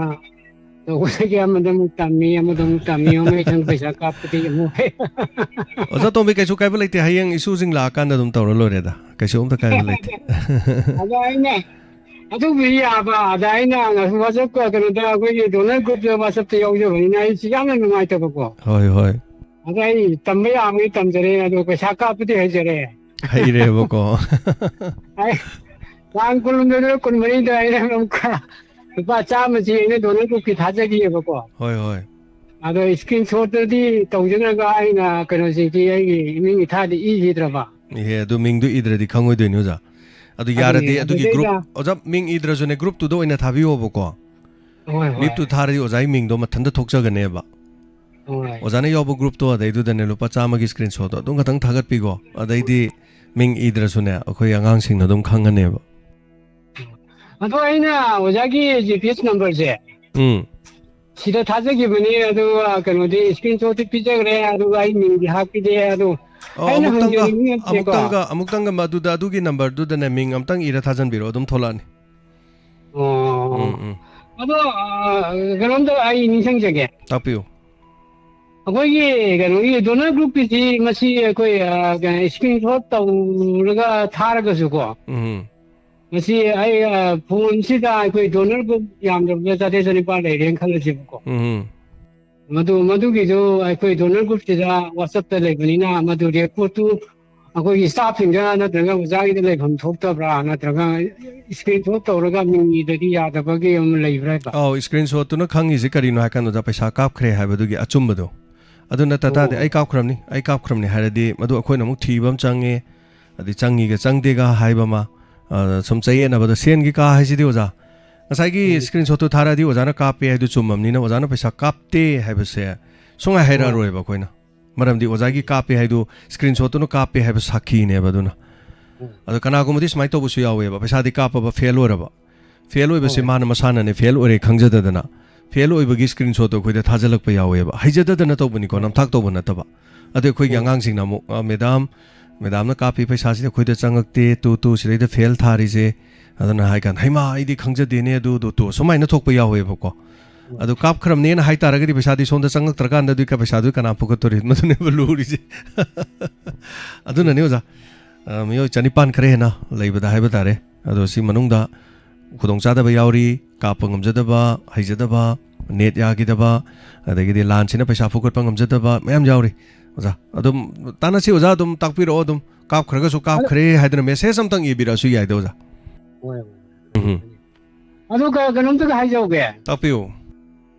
ꯑꯩꯈꯣꯏꯒꯤ donor ꯒ꯭ꯔꯨꯞꯀꯤ ꯑꯣꯏꯕ ꯊꯥꯒꯤ ꯑꯣꯏꯕ ꯅꯠꯇ꯭ꯔꯒ ꯊꯥ 2ꯒꯤ ꯑꯣꯏꯔꯒꯁꯨ ꯃꯔꯛ ꯃꯔꯛꯇ ꯂꯤꯁ ꯑꯃ ꯍꯦꯛ ꯄꯤꯕꯤꯗꯕ꯭ꯔꯥ ꯑꯗꯨꯝ ꯄꯤꯖꯕꯅꯤ ꯇꯥꯡ 1 ꯇꯥꯡ 10 ꯇꯥꯡ 20ꯗ ꯑꯗꯨꯝ ꯑꯩꯈꯣꯏ ꯂꯨꯄꯥ ꯁꯤꯡꯒꯩ ꯁꯤꯖꯤꯟꯅꯔꯦ ꯁꯤꯡꯒꯩ ꯂꯩ ꯁꯨꯃꯥꯏꯅ ꯇꯧꯔꯦꯅ ꯑꯗꯨꯝ ꯔꯤꯄꯣꯔꯠ ꯑꯃ ꯊꯥꯒꯠꯄꯅꯤ ꯑꯣꯖꯥ ꯒ꯭ꯔꯨꯞꯇ ꯑꯗꯨꯝ ꯀꯩꯅꯣꯅꯤꯗ ꯑꯩꯅ ꯍꯥꯏꯗꯤ ꯁꯦꯡꯁꯟ ꯇꯧꯕꯗꯨ ꯅꯠꯇꯕ ꯂꯤꯁꯇ ꯂꯩꯕꯁꯤꯡꯁꯤ ꯗꯣꯅꯔ ꯒ꯭ꯔꯨꯞꯇ ꯂꯤꯁꯇ ꯂꯩꯕꯁꯤꯡꯁꯤ ꯃꯦꯝꯕꯔ ꯑꯁꯨꯛ ꯂꯩ ꯍꯥꯏꯅ ꯀꯔꯤꯒꯨꯝꯕ ꯐꯣꯡꯕꯤꯕꯒ ꯌꯥꯎꯕ꯭ꯔꯥ ꯑꯗꯨꯒꯨꯝꯕꯗꯤ ꯊꯣꯏꯗꯣꯛꯄ ꯂꯩꯇꯦ ꯑꯩꯈꯣꯏ ꯁꯤꯗ ꯑꯗꯨꯝ ꯍꯥꯏꯔꯤꯁꯤꯅꯤ ꯃꯤ 9,000 something ꯈꯔ ꯂꯩꯌꯦꯅ ꯍꯥꯏꯔꯤꯁे ꯑꯗꯨꯝ ꯂꯩꯕꯅꯦ ꯑꯗꯣ ꯂꯤꯁꯇꯨꯗ ꯎꯔꯗꯤ ꯑꯗꯨꯝ ꯂꯣꯏ ꯌꯥꯎꯔꯅꯤ ꯑꯣꯖꯥ ꯂꯤꯁꯇꯨꯗ ꯃꯤ ꯃꯁꯤꯡ 9,000ꯗꯣ ꯂꯣꯏ ꯌꯥꯎꯕꯅꯦ ꯑꯗꯨꯗꯤ ꯑꯩꯈꯣꯏꯅ ꯍꯥꯏꯗ꯭ꯔꯁꯨ ꯌꯥꯔꯦꯗꯅꯀꯣ ꯑꯗꯨꯝ ꯂꯤꯁꯇꯨꯗ ꯂꯣꯏ ꯎꯔꯕꯅꯤꯅꯕ ꯊꯥꯒꯠꯆꯔꯤ ꯍꯧꯖꯤꯛꯇꯤ ꯊꯑꯣꯏꯅ ꯇꯝꯖꯔꯤꯃꯤ ꯑꯗꯨꯒ ꯑꯩꯈꯣꯏꯒꯤ ꯀꯩꯅꯣꯒꯨꯝꯕ ꯑꯩꯈꯣꯏꯒꯤ ꯀꯔꯤ ꯍꯥꯏꯅꯤ ꯑꯩꯈꯣꯏꯒꯤ ꯂꯥꯏ ꯉꯥꯏꯕ ꯑꯉꯥꯡꯁꯤꯡ ꯀꯩꯅꯣ ꯇꯧꯕꯁꯤꯡꯁꯤꯒꯤ ꯄꯩꯁꯥ ꯍꯥꯞꯆꯕꯁꯦ ꯑꯩ ꯌꯥꯝ ꯀꯟꯅ ꯑꯩ ꯍꯥꯞꯆꯅꯤꯡꯉꯤ ꯂꯩꯕ ꯂꯩꯇꯕꯒꯤ ꯅꯠꯇꯅ 100ꯗ ꯑꯣꯏꯔꯁꯨ 10ꯗ ꯑꯣꯏꯔꯁꯨ ꯍꯥꯞꯆꯅꯤꯡꯕꯅꯦꯕꯀꯣ ꯑꯗ ꯏꯁꯨꯁꯤꯡꯁꯤ ꯌꯨꯝ ꯂꯩꯇꯕꯅꯤꯅ ꯑꯩꯁꯨ ꯎꯄꯥꯏ ꯑꯃ ꯊꯣꯛꯇꯦ ꯑꯗꯨꯕꯨ ꯀꯟꯅ ꯇꯝꯕ ꯍꯣꯠꯅꯖꯔꯤ ꯑꯣꯖꯥ ꯑꯩ ꯊꯝꯖꯔꯒꯦ ꯁꯣꯏꯗꯅ ꯍꯩꯔꯅꯤ ꯑꯣꯖꯥ ꯁꯣꯏꯗꯅ ꯍꯩꯔꯅꯤ ꯑꯗꯨꯅꯤ ꯑꯣꯖꯥ ꯈꯖꯤꯛ ꯈꯖꯤꯛ ꯇꯧꯔꯒꯀꯣ ꯑꯩꯈꯣই ꯌꯥꯝꯕ ꯌꯥꯝꯗꯕ ꯂꯨꯄꯥ 50 ꯃꯇꯪ 100 ꯈꯥꯏꯕꯗꯤ ꯑꯩꯈꯣꯏ ꯀꯩꯁꯨ ꯃꯣꯏꯗꯦꯗꯅ ꯑꯩꯈꯣꯏ ꯃꯌꯥꯝꯅ ꯈꯥꯏꯔꯗꯤ ꯑꯗꯨꯅꯦ ꯑꯩꯈꯣꯏꯒꯤ ꯄꯥꯟꯗꯝꯁꯦ ꯃꯤ 1,000ꯒ ꯃꯌꯥ ꯂꯩꯁꯜꯂꯗꯤ ꯃꯤ 1,000 ꯁꯨꯗꯧꯕ ꯃꯤ 200 ꯐꯥꯖꯤꯜꯂꯛꯇ꯭ꯔꯦꯕ 1,000 ꯁꯨꯔꯛꯑꯗꯤ ꯌꯥꯝꯃꯗꯣꯏꯅꯦꯕ ꯑꯗꯨ ꯑꯣꯏꯇꯥꯔꯗꯤ ꯑꯩꯈꯣꯏ ꯑꯋꯥ ꯑꯅꯥꯗꯁꯨ ꯃꯇꯦꯡ ꯄꯥꯡꯕ ꯉꯝꯗꯣꯏꯅꯤ ꯑꯗꯨꯒ ꯑꯩꯈꯣꯏ ꯃꯌꯥꯝ ꯄꯨꯝꯅꯃꯛ ꯍꯥꯏꯇꯥꯔꯦ ꯍꯦꯛ ꯗꯣꯅꯔꯁꯦ ꯑꯋꯥꯕ ꯌꯥꯎꯔꯛꯄ ꯃꯇꯝꯗꯁꯨ ꯌꯥꯎꯔꯤꯕ ꯃꯁꯥꯃꯛꯀꯤꯅꯤꯀꯣ ꯃꯣꯏ ꯏꯃꯨꯡꯒꯤ ꯑꯇꯩꯒꯤꯗꯤ ꯅꯠꯇ꯭ꯔꯦ ꯍꯥꯏꯇꯥꯔꯦ ꯑꯗꯣ ꯍꯦꯛ ꯌꯥꯎꯔꯤꯕ ꯃꯤꯁꯦ ꯃꯥꯅ ꯈꯤꯇꯪ ꯑꯋꯥꯕ ꯇꯥꯔꯛꯄꯗ ꯌꯥꯝ ꯀ꯭ꯔꯣꯅꯤꯛ ꯑꯣꯏꯕ ꯗꯤꯖꯤꯖ ꯑꯃ ꯁꯝꯅ ꯍꯥꯏꯔꯕꯗ ꯀꯤꯗꯅꯤ ꯅꯥꯔꯦ ꯑꯗꯨ ꯇꯧꯔꯦ ꯑꯗꯥ ꯇꯧꯔꯦ ꯑꯦꯛꯁꯤꯗꯦꯟ ꯑꯃ ꯊꯣꯛꯑꯦꯒ ꯍꯥꯏꯔꯗꯤꯀꯣ ꯈꯖꯤꯛꯇ ꯑꯣꯏꯔꯁꯨ ꯑꯩꯈꯣꯏꯅ ꯑꯣꯟꯁꯤꯜꯂ ꯃꯇꯦꯡ ꯄꯥꯡꯉꯦ ꯍꯥꯏꯇꯥꯔꯦ ꯃꯁꯤ ꯑꯩꯈꯣꯏꯅ ꯇꯧꯖꯩꯁꯦ ꯑꯇꯩ ꯅꯠꯇꯦ ꯑꯩꯈꯣꯏ ꯏꯄꯥ ꯏꯄꯨꯁꯤꯡꯅ ꯍꯧꯗꯣꯛꯑꯝꯃꯤ ꯅꯍꯥꯟꯋꯥꯏ ꯊꯥꯁꯤ ꯃꯔꯨꯞ Punima Marup kind of hold me then. Awa the Matenga Pangbodo. Matamdu the Pisadiam deva. Punima Marup Lupamanga Tankala diam yame. Lupaniga Tankala diam yame. Koi pulling at the Puna. Se Lupa Anize. Tangjam Tomboy them to Pirus of Salum, touch a low have. I go on jail ever Tangjam Tombo. Was out, Koi Puna to Lupani Piri and Viva. Carino Hakan Lupani do Tasi Marup neva. The Punima Marup neva. Adagidi Sorat Torokanda go Ching Marup to the Sing Loop Natorise. The Ching Loop Kato was the Quay Sapam Lom site, the Yard Dolores, Sapam the Kunyam Jaw. The Sapam Yumton couldn't get Chengo, 10 kilo, Niga, Matamdu de Lupamama, music to Lupa and Cable Oigreva, whatever, or the Lupachamago, Lupacham, Jupiramani, and they get the Ching, Sera, Nim Jupiramani. Ado di Yum Lissingam later, the Ching Cano, Young 10 kilo, Lissingam in Cano, Lissing Anihan lay doing.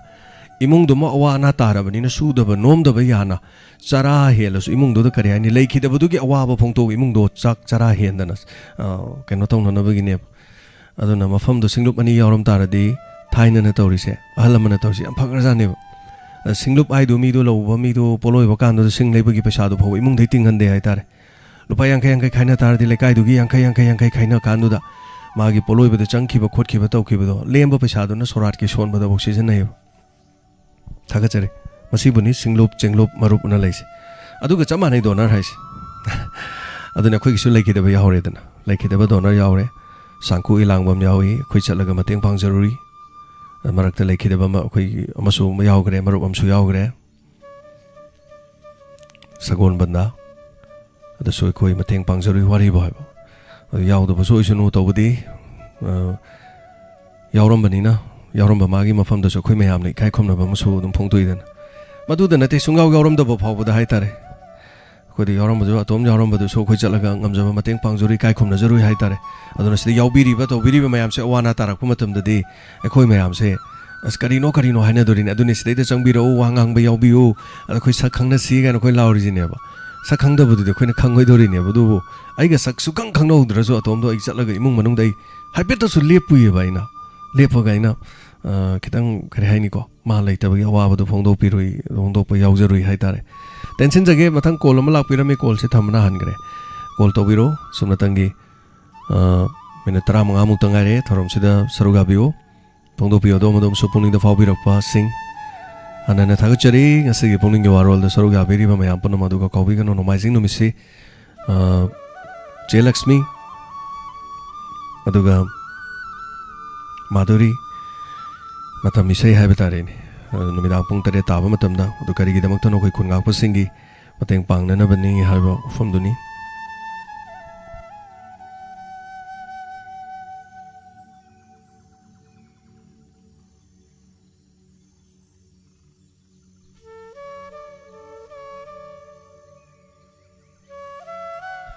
Tagachari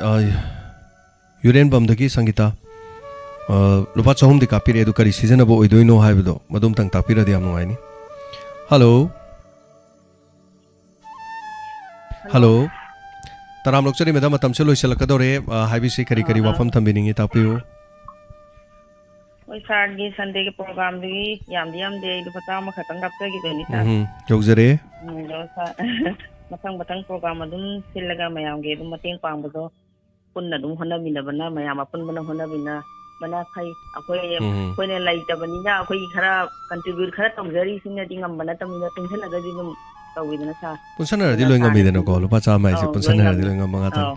ado sa na hona bidana mayam punsan mina dana koi tawi se yam thagachari sarbu makha ta badu mayam tangdana dum hona mina ji sa na mayam gi landing ba hai tare ko oi bina sa na toro ko je khona matung injury ti to haijaning sa Sargi Inspector Tayai, Nunga Tazari, and Nova, if you short my ample Sopiro, they gave you Mumada, Tasiraki, the Alamada, Daba, Takum Banangro, my am do kind of my am, if you look in the Sardagi for. If you hygienic, Sar, the Ida comes there, Makata, Badum Honaviro. Tagachari. Thank you. Wakerakpa Mima Mema Tagachari. Lupa Chani ama adaga tayagi episode ki lising amaga chama ay bor male aduga Victory Mekam Singjamai Chinga Makai Segi Damal Lupa Chani Kapirakpa aduga Madam Angobi Sorok Haibam Karong Segi Damal Lupa Chani aduga Ibem Sam Mongjam Moirang Kunok Dagina Lupa Changa Kunga Pasingi Mateng Pangbirakpa Koi Kunga Pagisi Lakadoriba Meg Han Bachewol da Koi Mayam Puna Mateng Pangminasi Hello Hello Taram Lokchari Mingalai Phong Habiu Good afternoon sir Taram Lokchari Mingalai Phong Tapisi Ai Samram Dagi Vidya Chamram Dagi Vidya Taram Lokchari Vidya Tapiu Ai jo handakti khara khudong ta da na donor se hun bangam dre ado ai ngasi nong ni ji da budi soidana la ke na budi khali ado mayam do sum khang ning bai hairak pane sa Karim to kai ding amaka no hola lori ke doke ai handa khara diu zat le ba ai tha red muk suramani bu hunda ba Keso kai de ngamakanda dum tokse dom na thamoi sang na dum habi rei do aduni adu masina dum khudam ni haitare dom na khudong sa da bai hundri do main hunda su yawe me ama adu sidi maruk kum banate thauba ya banate haiba tare dum sai sana ngamakanda kara kara toro awana gi mateng haiba ni nako kana gum dum yawe sum hulam badagi ma sum puthagi badagi puthaba sum puthagi badagi sai ikai jare da yu hun masunga maroina dum lapthok ki dum yawe adu khoina Kaisu kai de ngambakanda dum pukat piyo na haiba adu masudum yawe adu khoina adugum do haige na call tawru rasu sen thawre na khan beira khang daba khoi gen min sing na phone tawbu to pairak tabu dum yawe Afai imana bi ma ai ga yaumin na bane ba ma zu dum dai na pukat pangam da na dum to khare ba ma zu to aduni nungai te dum ma gina kano da list da lai bane ba whatsapp kai kai yaw de ba adu ngambakanda dum yawbira lore kesum kai dira ai tha tare sura amani handa ikui gi de lupa changa khatang kha ga khi ba adui matung da mu ai kui na lan manung dagi thabai ngang adagi amma zu khun nga ko ni gai ne na sum sat lei ba da thabai ngang di su su tare ba anduna ai zakra mateng je pangning a zu pang mai ngam dre mayam na di pange du toy ko le ha da dum ta ba da di thamoi da di yam nungai za da ba ngamba lakchani da adumai yam sonthabirunu tadum matam ama soidena dum lakchani kesu taibang miyo base aka kung aktane ba kesu kena tawdena lei aponte da adum adaga thagachari soidena dum ngamba dum oibiyo adaga hoi ai mande no mitsi dai da di soida bila age na khalle sa Thank you Vidya, thank you so much thagachari thank you sir thagachari oza hebam bijoy thagachari Kari kari no dong gi puning gi mod mayam message ta dum phongtok piri ai gi ming pallaga dum phongtok pani uja ai mayam thabak to bani message sum pa bungam da busu yaw mayam puning dum phongtok piu mayam dum paraga adum loksan biba kari mata kai de hello hello hello hello oh mingalai phong ta piu jin mingalai phong ta piu nando chane indom chane habaduna di aroro ming nando cha la samni gi mayam do ming do habi se ka kingi ne ka kingi adum phone da dum haibiro adum da haibadu tabiro no indom sa ming kari kau bi bage kano gi la samni gi mando cha du hoi isagi mi la ba kuire adui ai ba hoi yam nungai jare saruga biba tu kari kari wafam hai bining bage gambini kawe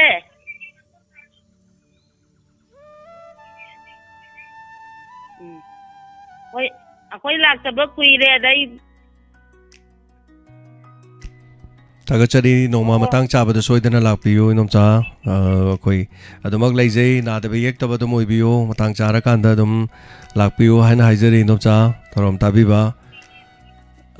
hoi adu kano noma sangbada la age ko hoi soidana lakpiyo noma Thagachari inom cha thorom saruga birakpa hanana koi gi thorom tabiba gi damak adaga noma sangba kanda soidana lakpiyo haibo phumje haijage thank you so much Thagachari inom cha Kaksing dagi Cheras manigi family haiba tare punamak thagachari thorom sida matam na dum hauki banina lotion bagi matang dum laksalai do mateng pangbiba sing thagachari hayeng isai ni hayeng isai se khoina kanmana lebaki yamna khudong chada ba kai hena kano tawduna leiradi yaithok sage gaina khanba su dum leibane ba dubu yamna chawba dum dang tawraga khoina fil da kari da lango na te sigi studio manung sida phammaga chokri mam tharaga phamma kan sei tawrakanda du lak percent pham duna khoina khunga pasangi mateng pangjabagi haiba tare ado maina dum pangthok chabane aduna thagachari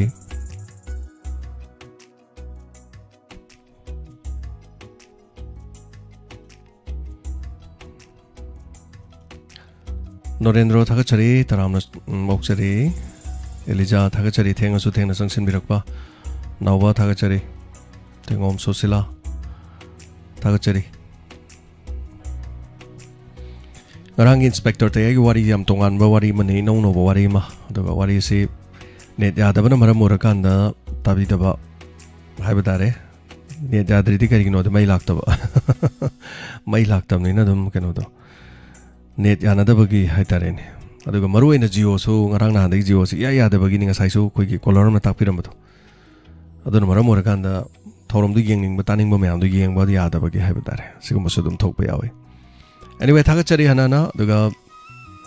yamdrabada minute manga leijari minute manga simanung do color ama natraga ani udagi khudong saba leijari adana kobiraga no hayeng sungchoi chodana hanu midang pung tare tarakpa matamda mai adum laktra so dum thorom se dum pangthok chado leire aduga che Lakshmi Thongram aduga Madhuri ani lengsin biduna sai mayamna khudol tamnana bagi duga matanja du soidan makilominasi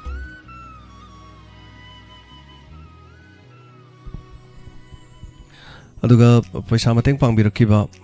khoigi thorom sida haiba tare isai oraga so isai gi kapki hena haibado mayek sengna iraga thabiradi am nungai ni aduga ID na mo oiba ming na mo oiba sudum yawe de hemanta arambam lupachani kari gi no haibado season pham do maina hentoi khetri mayum lupachahum kapirak pudu kari maram gi no haibado ibiradi am nungai ni aduga madam kapita lupachama kapirak isai gi thagachari aduga Kelvin Loitong jam lupachama sini hayang ene lautor pudadi masa masa ming do sida account da leba ming do ene lautok pane adana akhoi gi ming yaurak te haba sudum yawi ko adumai tawdana marang them Doren lupachani RK petition lupachani sumai tawdana angobi soro kabal lupachani aduga yumnam san apigani Rakesh ayek pam lupachamnga Anita langbam sipudi donor gi kapak pane Sophia Sogol sem lupachani Wahing bam kiran malalo pachongwa sumaina donor gi kapak ko sudum yawe haitare anyway hello phone tong jare taking ima pisak ne taram luksari ma pisak tapi ai udi tong jare sina dili airport tai ne ai kana taraga sum airport ngai bonya ne diamond kano gi puning waran tajaramba Kano inspector tayagi episode ngasi lising amaga chama suban orangani ne ngasi lising ama chama subanu mini adu celebration dugi oi inga tabna hayeng sande foreign yauraga ne kana toraga ai yumthang nabagi episode to adugi dan ina haijagi bado mama sabi do adugi dam ta yam da su pa chani yaktan capture ke foreign de ku yauraga agachai de ku yauraga capture ke atai di thadona kana toraga haijara roi boti matha sa mayam tu thara potha moina icha sing manaka mu satsera khoi me lak ne khoi me ama hoi Sanjay Gandhi gi imaga moi idom chaw khoi me angtang chalu sela lak pai ta thank you khoi uji ya pota dum pun waron ta jare tagachari nam ngai je tekta kai da basoi da ngam da ba pantung bam do jana yobiu nam ngai jare hoi tagachari thank you tagachari nam ngai je aduga biddi BIDY biddi haidura ID se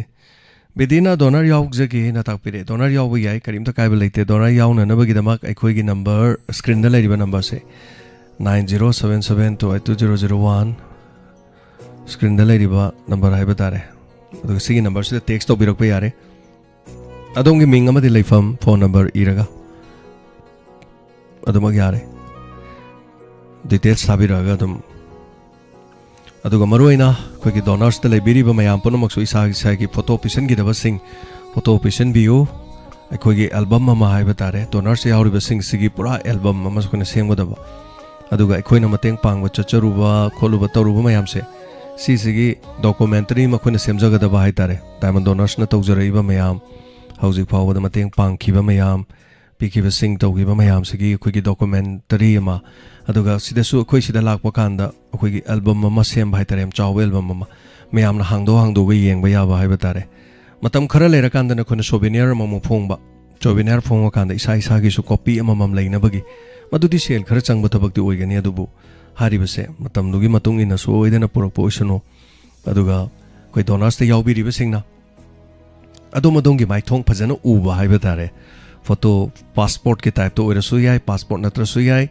ꯗꯣꯅꯔꯁ ꯌꯥꯎꯕꯤꯔꯤꯕ ꯈꯨꯗꯤꯡꯃꯛꯅ ꯑꯗꯣꯝꯒꯤ ꯒ꯭ꯔꯨꯞꯇ ꯑꯦꯗꯃꯤꯟꯁꯤꯡꯗ ꯇꯣꯉꯥꯟꯅ ꯊꯥꯕꯤꯌꯨ ꯍꯥꯏꯗꯅ ꯍꯥꯏꯖꯔꯤ ꯃꯤꯡ ꯑꯗꯨꯒ ꯂꯩꯐꯝ ꯐꯖꯅ ꯏꯕꯤꯌꯨ ꯐꯣꯟ ꯅꯝꯕꯔꯗꯤ ꯌꯥꯎꯗ꯭ꯔꯁꯨ ꯌꯥꯏ ꯏꯅꯧ ꯅꯧꯅ ꯍꯥꯏꯔꯤꯕꯁꯤꯡꯁꯤ ꯑꯃꯨꯛꯇ ꯄꯤꯁꯤꯟꯕꯤꯌꯨ ꯑꯗꯨꯒ ꯂꯤꯁꯇ ꯂꯩꯕ ꯀꯥꯡꯕꯨꯁꯤꯡꯅ ꯑꯩꯈꯣꯏꯗ ꯇꯣꯉꯥꯟꯅ ꯀꯥꯞꯄꯤꯔꯛꯄ ꯌꯥꯏ ꯑꯩꯈꯣꯏꯒꯤ ꯅꯝꯕꯔꯗ ꯃꯤꯡꯗꯨ ꯏꯕꯤꯔꯒ ꯑꯩ ꯂꯤꯁꯇ ꯂꯩꯕꯅꯤ ꯍꯥꯏꯗꯨꯅ ꯑꯗꯨꯒ ꯑꯩꯈꯣꯏ ꯇꯨꯡꯗ ꯍꯌꯦꯡ ꯐꯥꯎꯕꯗ ꯂꯩꯍꯧꯅꯅꯕꯒꯤꯗꯃꯛ ꯌꯥꯎꯔꯤꯕ ꯃꯤꯑꯣꯏ 200 ꯍꯦꯟꯕꯁꯤꯅ ꯑꯩꯒꯤ ꯏꯃꯨꯡ ꯃꯅꯨꯡꯅꯁꯨ ꯍꯥꯏꯇꯥꯔꯦ ꯑꯩꯒꯤ ꯏꯃꯥꯅ ꯑꯩꯒꯤ ꯏꯌꯥꯝꯕꯅ ꯑꯩꯒꯤ ꯏꯆꯦꯅ ꯌꯥꯎꯔꯝꯕ ꯇꯧꯔꯝꯕ ꯃꯌꯥꯝꯁꯤ ꯐꯣꯇꯣ ꯑꯃ ꯌꯥꯎꯗꯅ ꯑꯁꯨꯃꯥꯏꯅ ꯇꯧꯗꯅ ꯃꯌꯥꯝꯒꯤ ꯃꯇꯦꯡ ꯄꯥꯡꯉꯝꯃꯤꯀꯣ ꯍꯥꯏꯕꯁꯦ ꯑꯗꯨꯒ ꯃꯗꯨꯒꯤꯗꯃꯛꯇ ꯍꯌꯦꯡ ꯇꯥꯔꯦ ꯚꯤꯗꯤꯑꯣ ꯑꯃꯁꯨ ꯑꯩꯈꯣꯏꯅ ꯁꯦꯝꯖꯒꯅꯤ ꯚꯤꯗꯤꯑꯣꯁꯤꯗ ꯏꯁꯥꯒꯤ ꯐꯣꯇꯣ ꯂꯩꯐꯝꯗ ꯑꯩꯈꯣꯏ ꯊꯣꯛꯀꯅꯤ ꯃꯤ ꯌꯦꯡꯉꯁꯨ ꯌꯦꯡꯗ꯭ꯔꯁꯨ ꯀꯔꯤꯃꯠꯇ ꯊꯣꯏꯗꯣꯛꯄ ꯂꯩꯇꯦ ꯑꯗꯨꯕꯨ ꯑꯗꯣꯝꯗ ꯗꯣꯀꯨꯃꯦꯟꯇꯦꯁꯟ ꯑꯃ ꯂꯩꯍꯧꯅꯅꯕꯒꯤꯗꯃꯛꯇ ꯑꯩꯈꯣꯏꯅ ꯍꯣꯠꯅꯖꯔꯤ ꯑꯗꯨꯅ ꯃꯁꯤꯗꯩꯗ ꯑꯩꯈꯣꯏꯅ ꯌꯥꯎꯕꯤꯔꯤꯕ ꯃꯤꯑꯣꯏ 200 ꯈꯔ ꯍꯦꯟꯕꯁꯦ ꯍꯧꯖꯤꯛ ꯐꯥꯎꯕꯗ ꯂꯩꯕꯤꯔꯤꯕꯁꯤꯡꯅ ꯏꯁꯥꯒꯤ ꯐꯣꯇꯣ ꯑꯃꯃꯝ ꯑꯗꯨꯒ ꯌꯥꯎꯕꯤꯔꯤꯕꯁꯤꯡ ꯃꯌꯥꯝ ꯄꯨꯝꯅꯃꯛꯇꯨꯅ ꯑꯩꯈꯣꯏ ꯑꯁꯨꯛ ꯌꯥꯝꯅ ꯃꯤꯌꯥꯝꯒꯤꯗꯃꯛꯇ ꯃꯇꯦꯡ ꯄꯥꯡꯗꯨꯅ ꯂꯥꯛꯈ꯭ꯔꯦꯀꯣ ꯍꯥꯏꯕꯁꯦ ꯈꯪꯅꯅꯕꯒꯤꯗꯃꯛ ꯏꯗꯨꯅ ꯂꯩꯍꯧꯔꯒꯅꯤ ꯑꯩꯈꯣꯏꯗꯤ ꯁꯣꯏꯗꯅ ꯆꯠꯈꯤꯒꯅꯤ ꯑꯗꯨꯕꯨ ꯍꯥꯏꯔꯤꯕ ꯗꯣꯀꯨꯃꯦꯟꯇꯦꯁꯟꯗꯨꯗ ꯗꯣꯀꯨꯃꯦꯟꯠ ꯂꯩꯍꯧꯔꯤꯕ ꯄ꯭ꯔꯣꯄꯔꯇꯤꯗꯨꯗ ꯑꯩꯈꯣꯏꯗꯤ ꯌꯥꯎꯗꯨꯅ ꯂꯩꯍꯧꯒꯅꯤ ꯑꯩꯈꯣꯏꯗꯤ ꯊꯦꯠꯇꯨꯅ ꯂꯩꯍꯧꯒꯅꯤ ꯑꯩꯈꯣꯏꯒꯤ ꯑꯦꯜꯕꯝꯗ ꯂꯩꯍꯧꯒꯅꯤ ꯑꯗꯣꯝꯒꯤ ꯐꯥꯏꯜꯗ ꯂꯩꯍꯧꯒꯅꯤ ꯑꯗꯨꯒ ꯃꯗꯨꯒꯤ ꯚꯤꯗꯤꯑꯣ ꯑꯃꯁꯨ ꯑꯩꯈꯣꯏꯅ ꯁꯦꯝꯖꯒꯅꯤ ꯚꯤꯗꯤꯑꯣꯗꯨꯁꯨ ꯑꯗꯣꯝꯒꯤ ꯐꯣꯇꯣ ꯊꯣꯡꯒꯅꯤ ꯃꯤꯡ ꯂꯩꯐꯝ ꯂꯥꯎꯊꯣꯛꯆꯒꯅꯤ ꯅꯦꯛꯁ ꯕꯥꯏ ꯅꯦꯛꯁ ꯑꯩꯈꯣꯏ ꯁꯦꯝꯖꯔꯀꯥꯟꯗ ꯃꯤꯌꯥꯝꯅ ꯑꯩꯈꯣꯏ ꯊꯝꯃꯤꯟꯅꯁꯤ ꯍꯥꯏꯕ ꯋꯥꯐꯝꯁꯤꯃ ꯊꯝꯖꯒꯦ ꯑꯗꯨꯒ ꯑꯦꯜꯕꯝ ꯑꯃꯗ ꯑꯩꯈꯣꯏ ꯄꯨꯟꯅ ꯍꯥꯏꯇꯥꯔꯦ ꯆꯠꯃꯤꯟꯅꯈꯤꯕ ꯐꯣꯇꯣ ꯀꯥꯞꯃꯤꯟꯅꯈꯤꯕ ꯑꯗꯒꯤ ꯇꯣꯉꯥꯟ ꯃꯐꯝꯗ ꯆꯠꯃꯤꯟꯅꯈꯤꯕ ꯃꯌꯥꯝꯗꯣ ꯃꯇꯦꯡ ꯄꯥꯡꯃꯤꯟꯅꯈꯤꯕ ꯃꯌꯥꯝꯗꯣ ꯑꯩꯈꯣꯏ ꯄꯨꯟꯅ ꯍꯣꯠꯅꯃꯤꯟꯅꯁꯤ ꯑꯗꯨꯅ ꯃꯁꯤ ꯅꯨꯡꯇꯤꯒꯤꯁꯨ ꯄꯨꯛꯅꯤꯡꯒꯤ ꯋꯥꯔꯣꯜꯗ ꯅꯤꯡꯁꯤꯡꯖꯔꯛꯀꯦ ꯍꯥꯏꯕ ꯋꯥꯐꯝꯁꯤꯒ ꯂꯣꯏꯅꯅ ꯍꯜꯂꯣ ꯃꯤꯡ ꯑꯃꯗꯤ ꯂꯩꯐꯝ ꯉꯁꯤꯒꯤ ꯑꯔꯣꯏꯕ ꯀꯣꯂꯔ ꯂꯧꯈꯠꯆꯔꯤ ꯍꯜꯂꯣ ꯍꯜꯂꯣ ꯇꯔꯥꯝ ꯅꯣꯛꯆꯔꯤ ꯁꯥꯔ ꯑꯩ ꯄꯣꯠꯁꯤ ꯂꯩꯀꯥꯏꯗꯒꯤ ꯑꯗꯨꯝ ꯄꯨꯔꯅꯤꯃꯥꯅꯦ ꯇꯧꯖꯔꯛꯏ ꯇꯥꯛꯄꯤꯌꯨ ꯁꯥꯔꯒꯤꯗꯤ ꯑꯩꯈꯣꯏꯒꯤ ꯗꯣꯅꯔꯒꯤ ꯍꯥꯏꯕꯁꯦ ꯑꯩꯁꯨ ꯌꯥꯎꯖꯅꯤꯡꯕ ꯌꯥꯎꯗ꯭ꯔꯤꯕꯀꯣ ꯑꯗꯨꯒ ꯑꯩꯈꯣꯏꯒꯤ ꯗꯣꯅꯔꯒꯤ ꯄꯩꯁꯥ ꯀꯥꯞꯄꯁꯦ ꯊꯥꯒꯤ ꯑꯣꯏꯅ ꯀꯥꯞꯄꯤꯔꯥ ꯅꯠꯇ꯭ꯔꯒꯅ ꯀꯃꯥꯏꯅ ꯇꯧꯒꯦ ꯁꯤꯗꯪ ꯈꯪꯖꯅꯤꯡꯕ ꯆꯍꯤ ꯑꯃꯒꯤ ꯑꯣꯏꯅ ꯂꯨꯄꯥ 1,200 ꯀꯥꯞꯊꯣꯛꯈ꯭ꯔꯁꯨ ꯑꯗꯨꯝ ꯌꯥꯔꯦ ꯅꯠꯇ꯭ꯔꯒ ꯊꯥꯒꯤ ꯑꯗꯨꯝ ꯊꯥ ꯑꯃꯒꯤ ꯁꯣꯏꯗꯅꯕ ꯑꯗꯨꯝ ꯂꯨꯄꯥ 100 ꯀꯥꯞꯄꯤꯔꯁꯨ ꯌꯥꯏ ꯀꯔꯤꯒꯨꯝꯕ ꯁꯣꯏꯈ꯭ꯔꯦꯅ ꯈꯜꯂꯁꯨ ꯃꯊꯪ ꯊꯥꯗ ꯐꯨꯀꯠꯄꯤꯔꯁꯨ ꯀꯩꯁꯨ ꯀꯥꯏꯗꯦ ꯑꯃꯨꯛꯁꯨ ꯁꯣꯏꯈ꯭ꯔꯁꯨ ꯃꯊꯪꯒꯤ ꯊꯥ ꯑꯃꯗ ꯐꯨꯀꯠꯄꯤꯔꯁꯨ ꯀꯔꯤꯝꯇ ꯀꯥꯏꯗꯦ ꯃꯤꯑꯣꯏꯕ ꯍꯥꯏꯁꯦ ꯈꯨꯗꯣꯡꯆꯥꯗꯕꯁꯨ ꯍꯦꯛ ꯂꯥꯛꯏ ꯃꯇꯥꯡ ꯆꯥꯗꯕꯁꯨ ꯍꯦꯛꯇ ꯂꯥꯛꯏ ꯑꯗꯨꯒ ꯍꯥꯏꯔꯤꯕꯁꯤꯗꯤ ꯑꯗꯨꯃꯥꯏꯅꯅꯤ ꯍꯥꯏꯇꯥꯔꯦꯀꯣ ꯑꯗꯨꯒ ꯑꯩꯈꯣꯏ ꯀꯥꯞꯄꯁꯤꯒꯤꯅ ꯑꯩꯈꯣꯏ ꯇꯥꯔꯤꯛꯁꯦ ꯀꯌꯥꯗ ꯑꯣꯏꯒꯦ ꯇꯥꯔꯤꯛ ꯊꯣꯏꯗꯣꯛꯄ ꯂꯩꯖꯗꯦ ꯑꯗꯨꯕꯨ ꯑꯗꯨꯝ ꯉꯟꯅ ꯀꯥꯞꯄꯤꯔꯤꯉꯩꯗꯤ ꯍꯦꯟꯅ ꯐꯕꯅꯤ ꯑꯗꯨꯕꯨ ꯈꯨꯗꯣꯡꯆꯥꯗ꯭ꯔꯦ ꯍꯥꯏꯗꯤ ꯇꯥꯡ ꯑꯗꯨꯕꯨ ꯃꯅꯨꯡꯗ ꯀꯥꯞꯀꯗꯕꯅꯤ ꯑꯗꯨ ꯀꯥꯞꯇ꯭ꯔꯗꯤ ꯑꯗꯨ ꯀꯥꯏꯅ ꯍꯥꯏꯕ ꯑꯀꯟꯕ ꯆꯩꯔꯥꯛ ꯀꯩꯁꯨ ꯂꯩꯖꯗꯦ ꯍꯥꯏꯇꯥꯔꯦ ꯑꯗꯨꯁꯨ ꯈꯪꯖꯅꯤꯡꯕ ꯑꯗꯨ ꯑꯩꯈꯣꯏꯁꯦ ꯏꯅꯧ ꯅꯧꯅ ꯌꯥꯎꯕ ꯍꯧꯖꯤꯛ ꯁꯥꯔꯅꯕꯨꯗꯤ ꯈꯔꯕꯨꯗꯤ ꯄꯟꯕꯤꯈ꯭ꯔꯦꯕꯗ ꯑꯩ ꯐꯣꯟꯁꯦ ꯇꯧꯔꯤꯉꯩꯗ ꯇꯥꯖꯍꯧꯗꯦ ꯑꯍꯥꯟꯕ ꯑꯩꯈꯣꯏꯅ ꯍꯦꯛ ꯍꯧꯖꯤꯛꯁꯦ ꯌꯥꯎꯒꯦ ꯍꯥꯏꯕ ꯇꯥꯔꯒꯗꯤ ꯁꯥꯔꯒꯤ ꯅꯝꯕꯔꯁꯤꯗ ꯏꯁꯥꯒꯤ ꯐꯣꯇꯣ ꯑꯃꯅꯦ ꯃꯤꯡꯅꯦ ꯂꯩꯐꯝꯅꯦ ꯐꯣꯟ ꯅꯝꯕꯔ ꯑꯃꯅꯦ ꯐꯣꯟ ꯅꯝꯕꯔꯗꯨ WhatsApp ꯌꯥꯎꯕꯁꯨ ꯌꯥꯏ WhatsApp ꯌꯥꯎꯔꯣꯏ ꯍꯥꯏꯔꯁꯨ ꯌꯥꯏ WhatsApp ꯌꯥꯎꯒꯗꯕꯅꯤ ꯍꯥꯏꯕ ꯂꯩꯇꯦ ꯑꯗꯣ WhatsAppꯁꯨꯃꯈꯜ ꯑꯩꯈꯣꯏ ꯂꯩꯖꯩꯁꯦ WhatsApp ꯃꯈꯜ 3 ꯂꯩꯖꯩ ꯃꯦꯁꯦꯖ ꯌꯥꯝꯅ ꯂꯥꯛꯄ ꯃꯦꯁꯦꯖ ꯁꯨꯡꯂꯥꯛ ꯂꯥꯛꯇꯕ ꯑꯗꯒꯤꯗꯤ ꯃꯦꯁꯦꯖ ꯀꯥ ꯍꯦꯟꯅ ꯂꯥꯛꯄ ꯍꯥꯏꯕ ꯑꯃꯁꯨ ꯂꯩ ꯁꯨꯃꯥꯏꯅ ꯇꯧꯗꯅ ꯂꯩꯌꯦꯕ ꯑꯗꯨ ꯃꯌꯥꯝꯗꯨ ꯃꯅꯨꯡꯗ ꯌꯥꯎꯕꯤꯕ ꯌꯥꯏ ꯌꯥꯎꯗ꯭ꯔꯦꯗꯅ ꯑꯩ ꯃꯤꯡꯗꯪ ꯆꯟꯁꯜꯂꯒ ꯂꯩꯖꯒꯦ ꯍꯥꯏꯅ ꯂꯩꯔꯁꯨ ꯑꯗꯨꯝ ꯌꯥꯏ ꯀꯩꯝ ꯀꯥꯏꯗꯦ ꯑꯗꯣ ꯁꯥꯔꯒꯤ ꯁꯤꯒꯤ ꯅꯝꯕꯔꯁꯤꯗ ꯑꯗꯨꯝ ꯑꯩꯈꯣꯏꯒꯤ ꯃꯤꯡ ꯂꯩꯐꯝ ꯀꯩꯀꯩꯁꯦ ꯑꯗꯨꯝ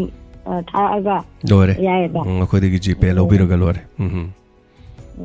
ꯑꯗꯨꯒ ꯑꯗꯨꯝ ꯑꯩꯈꯣꯏꯒꯤ ꯄꯩꯁꯥꯁꯦ ꯑꯗꯨꯝ ꯗꯣꯂꯔꯒꯤꯁꯦ ꯑꯗꯨꯝ ꯇꯧꯔꯛꯄ ꯌꯥꯏꯑꯕ ꯑꯣꯀꯦ ꯑꯗꯨꯅꯤ ꯑꯗꯨ ꯈꯛꯇꯅꯤ ꯐꯔꯦ ꯑꯗꯨꯒ ꯃꯁꯤ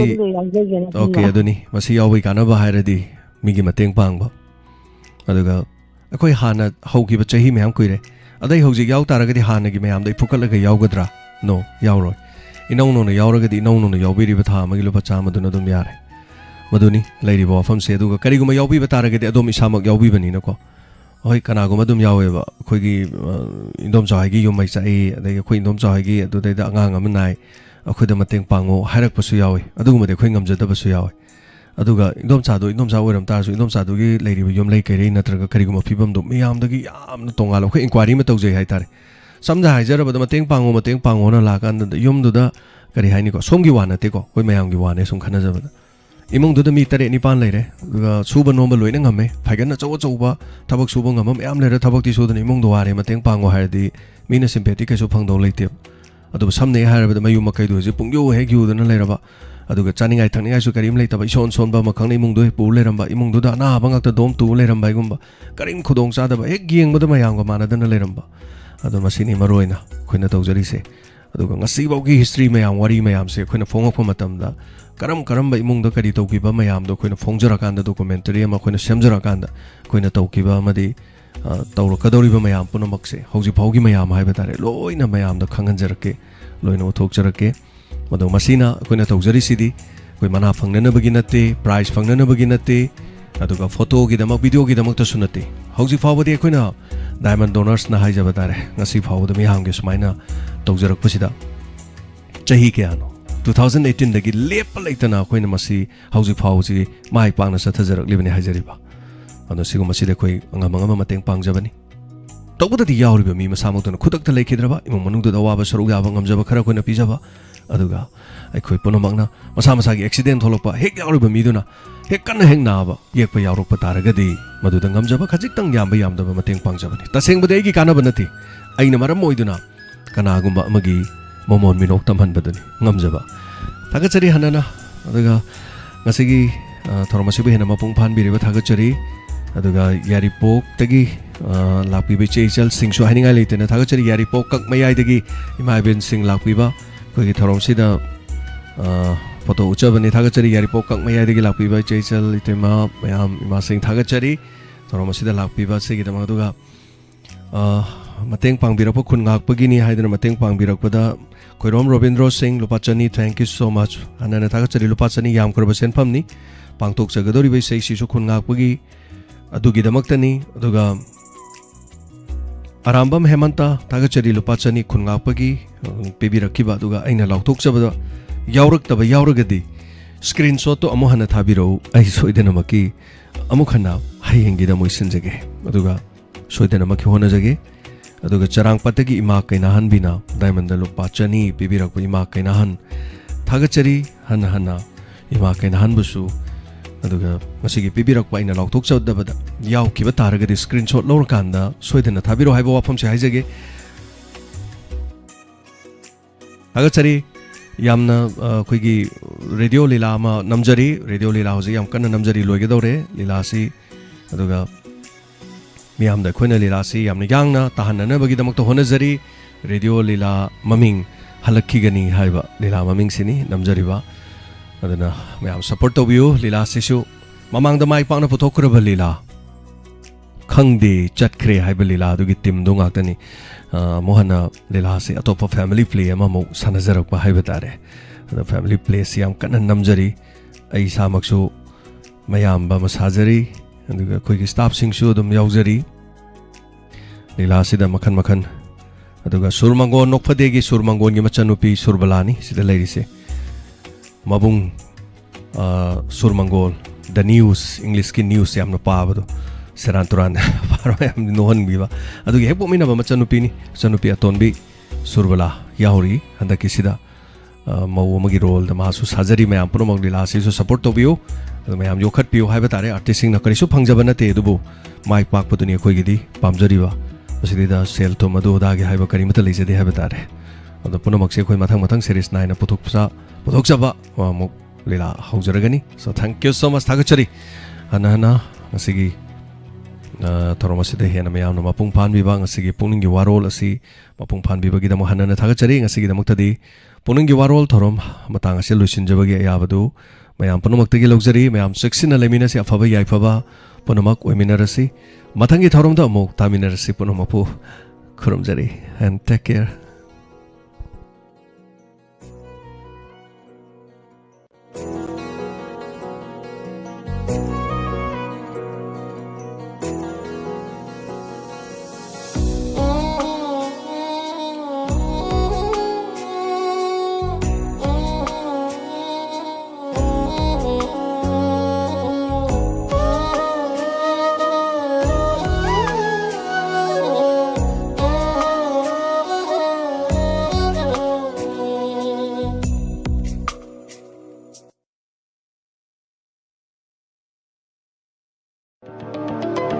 Hangdukchere Isaac Thobal Inkalangiba Naharol Singidamak Amadi Mahiroi Singidamak Isaac Skill Knowledge Provider Center Thobal Okram Wangmataba Thobal Isaac Thobal ngasi Manipur gi mayok nariba situation asidi yenglaga masana masagi thabak pijanabagi pandamda Isaac NSDC na certified tawgadaba skill training gi khudong chaba pijari coursing adudi ahanbada certificate course in computer concept CCC ani subada certificate course in accounting with tele amadi nupi masa sing housewife sing amadi transgender sing gi damakta certificate course in basic of beauty hairdresser and bridal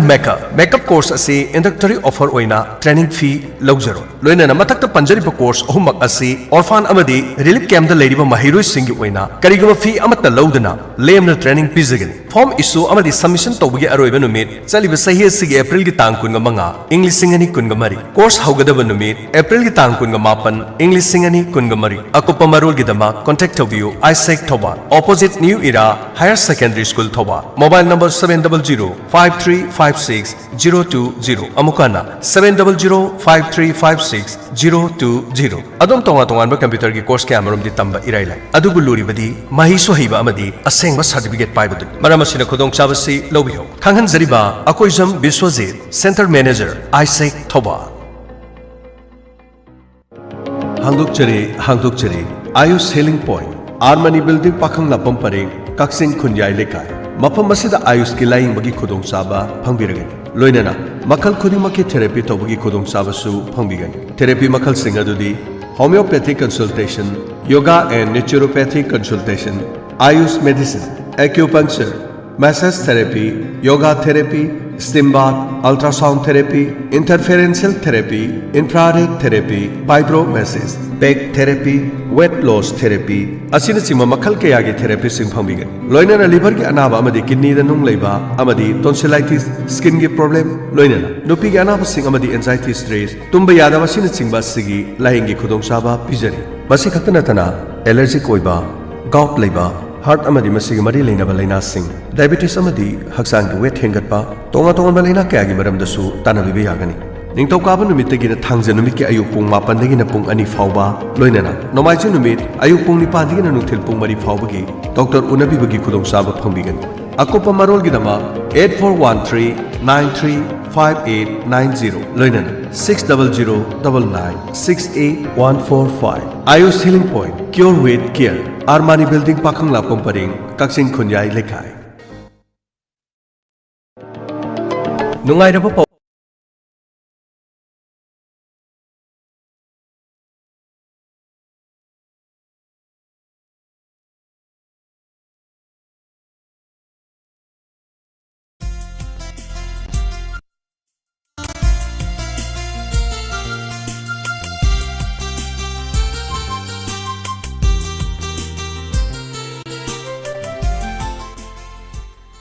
.0 megahertz da sandok sariba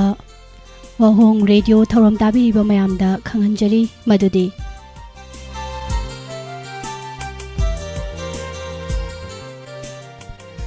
radio channel asi numidangi pung 9 phawba muchagani mai laktabana maram oiraga generator sisinariba generator asi sembana maram oiraga numidangi pung 9 phawba radio channel asi muchagani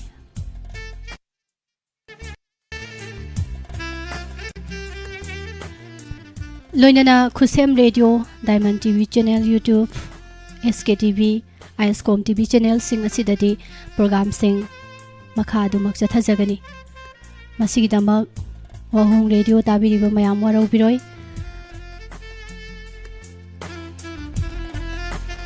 amuktanga hananik singjari madudi 90.0 megahertz da sandok sariba wahong radio gi oina numidangi pung 9 phawba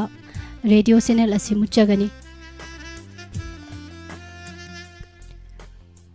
mai lakhidabana maram oiraga generator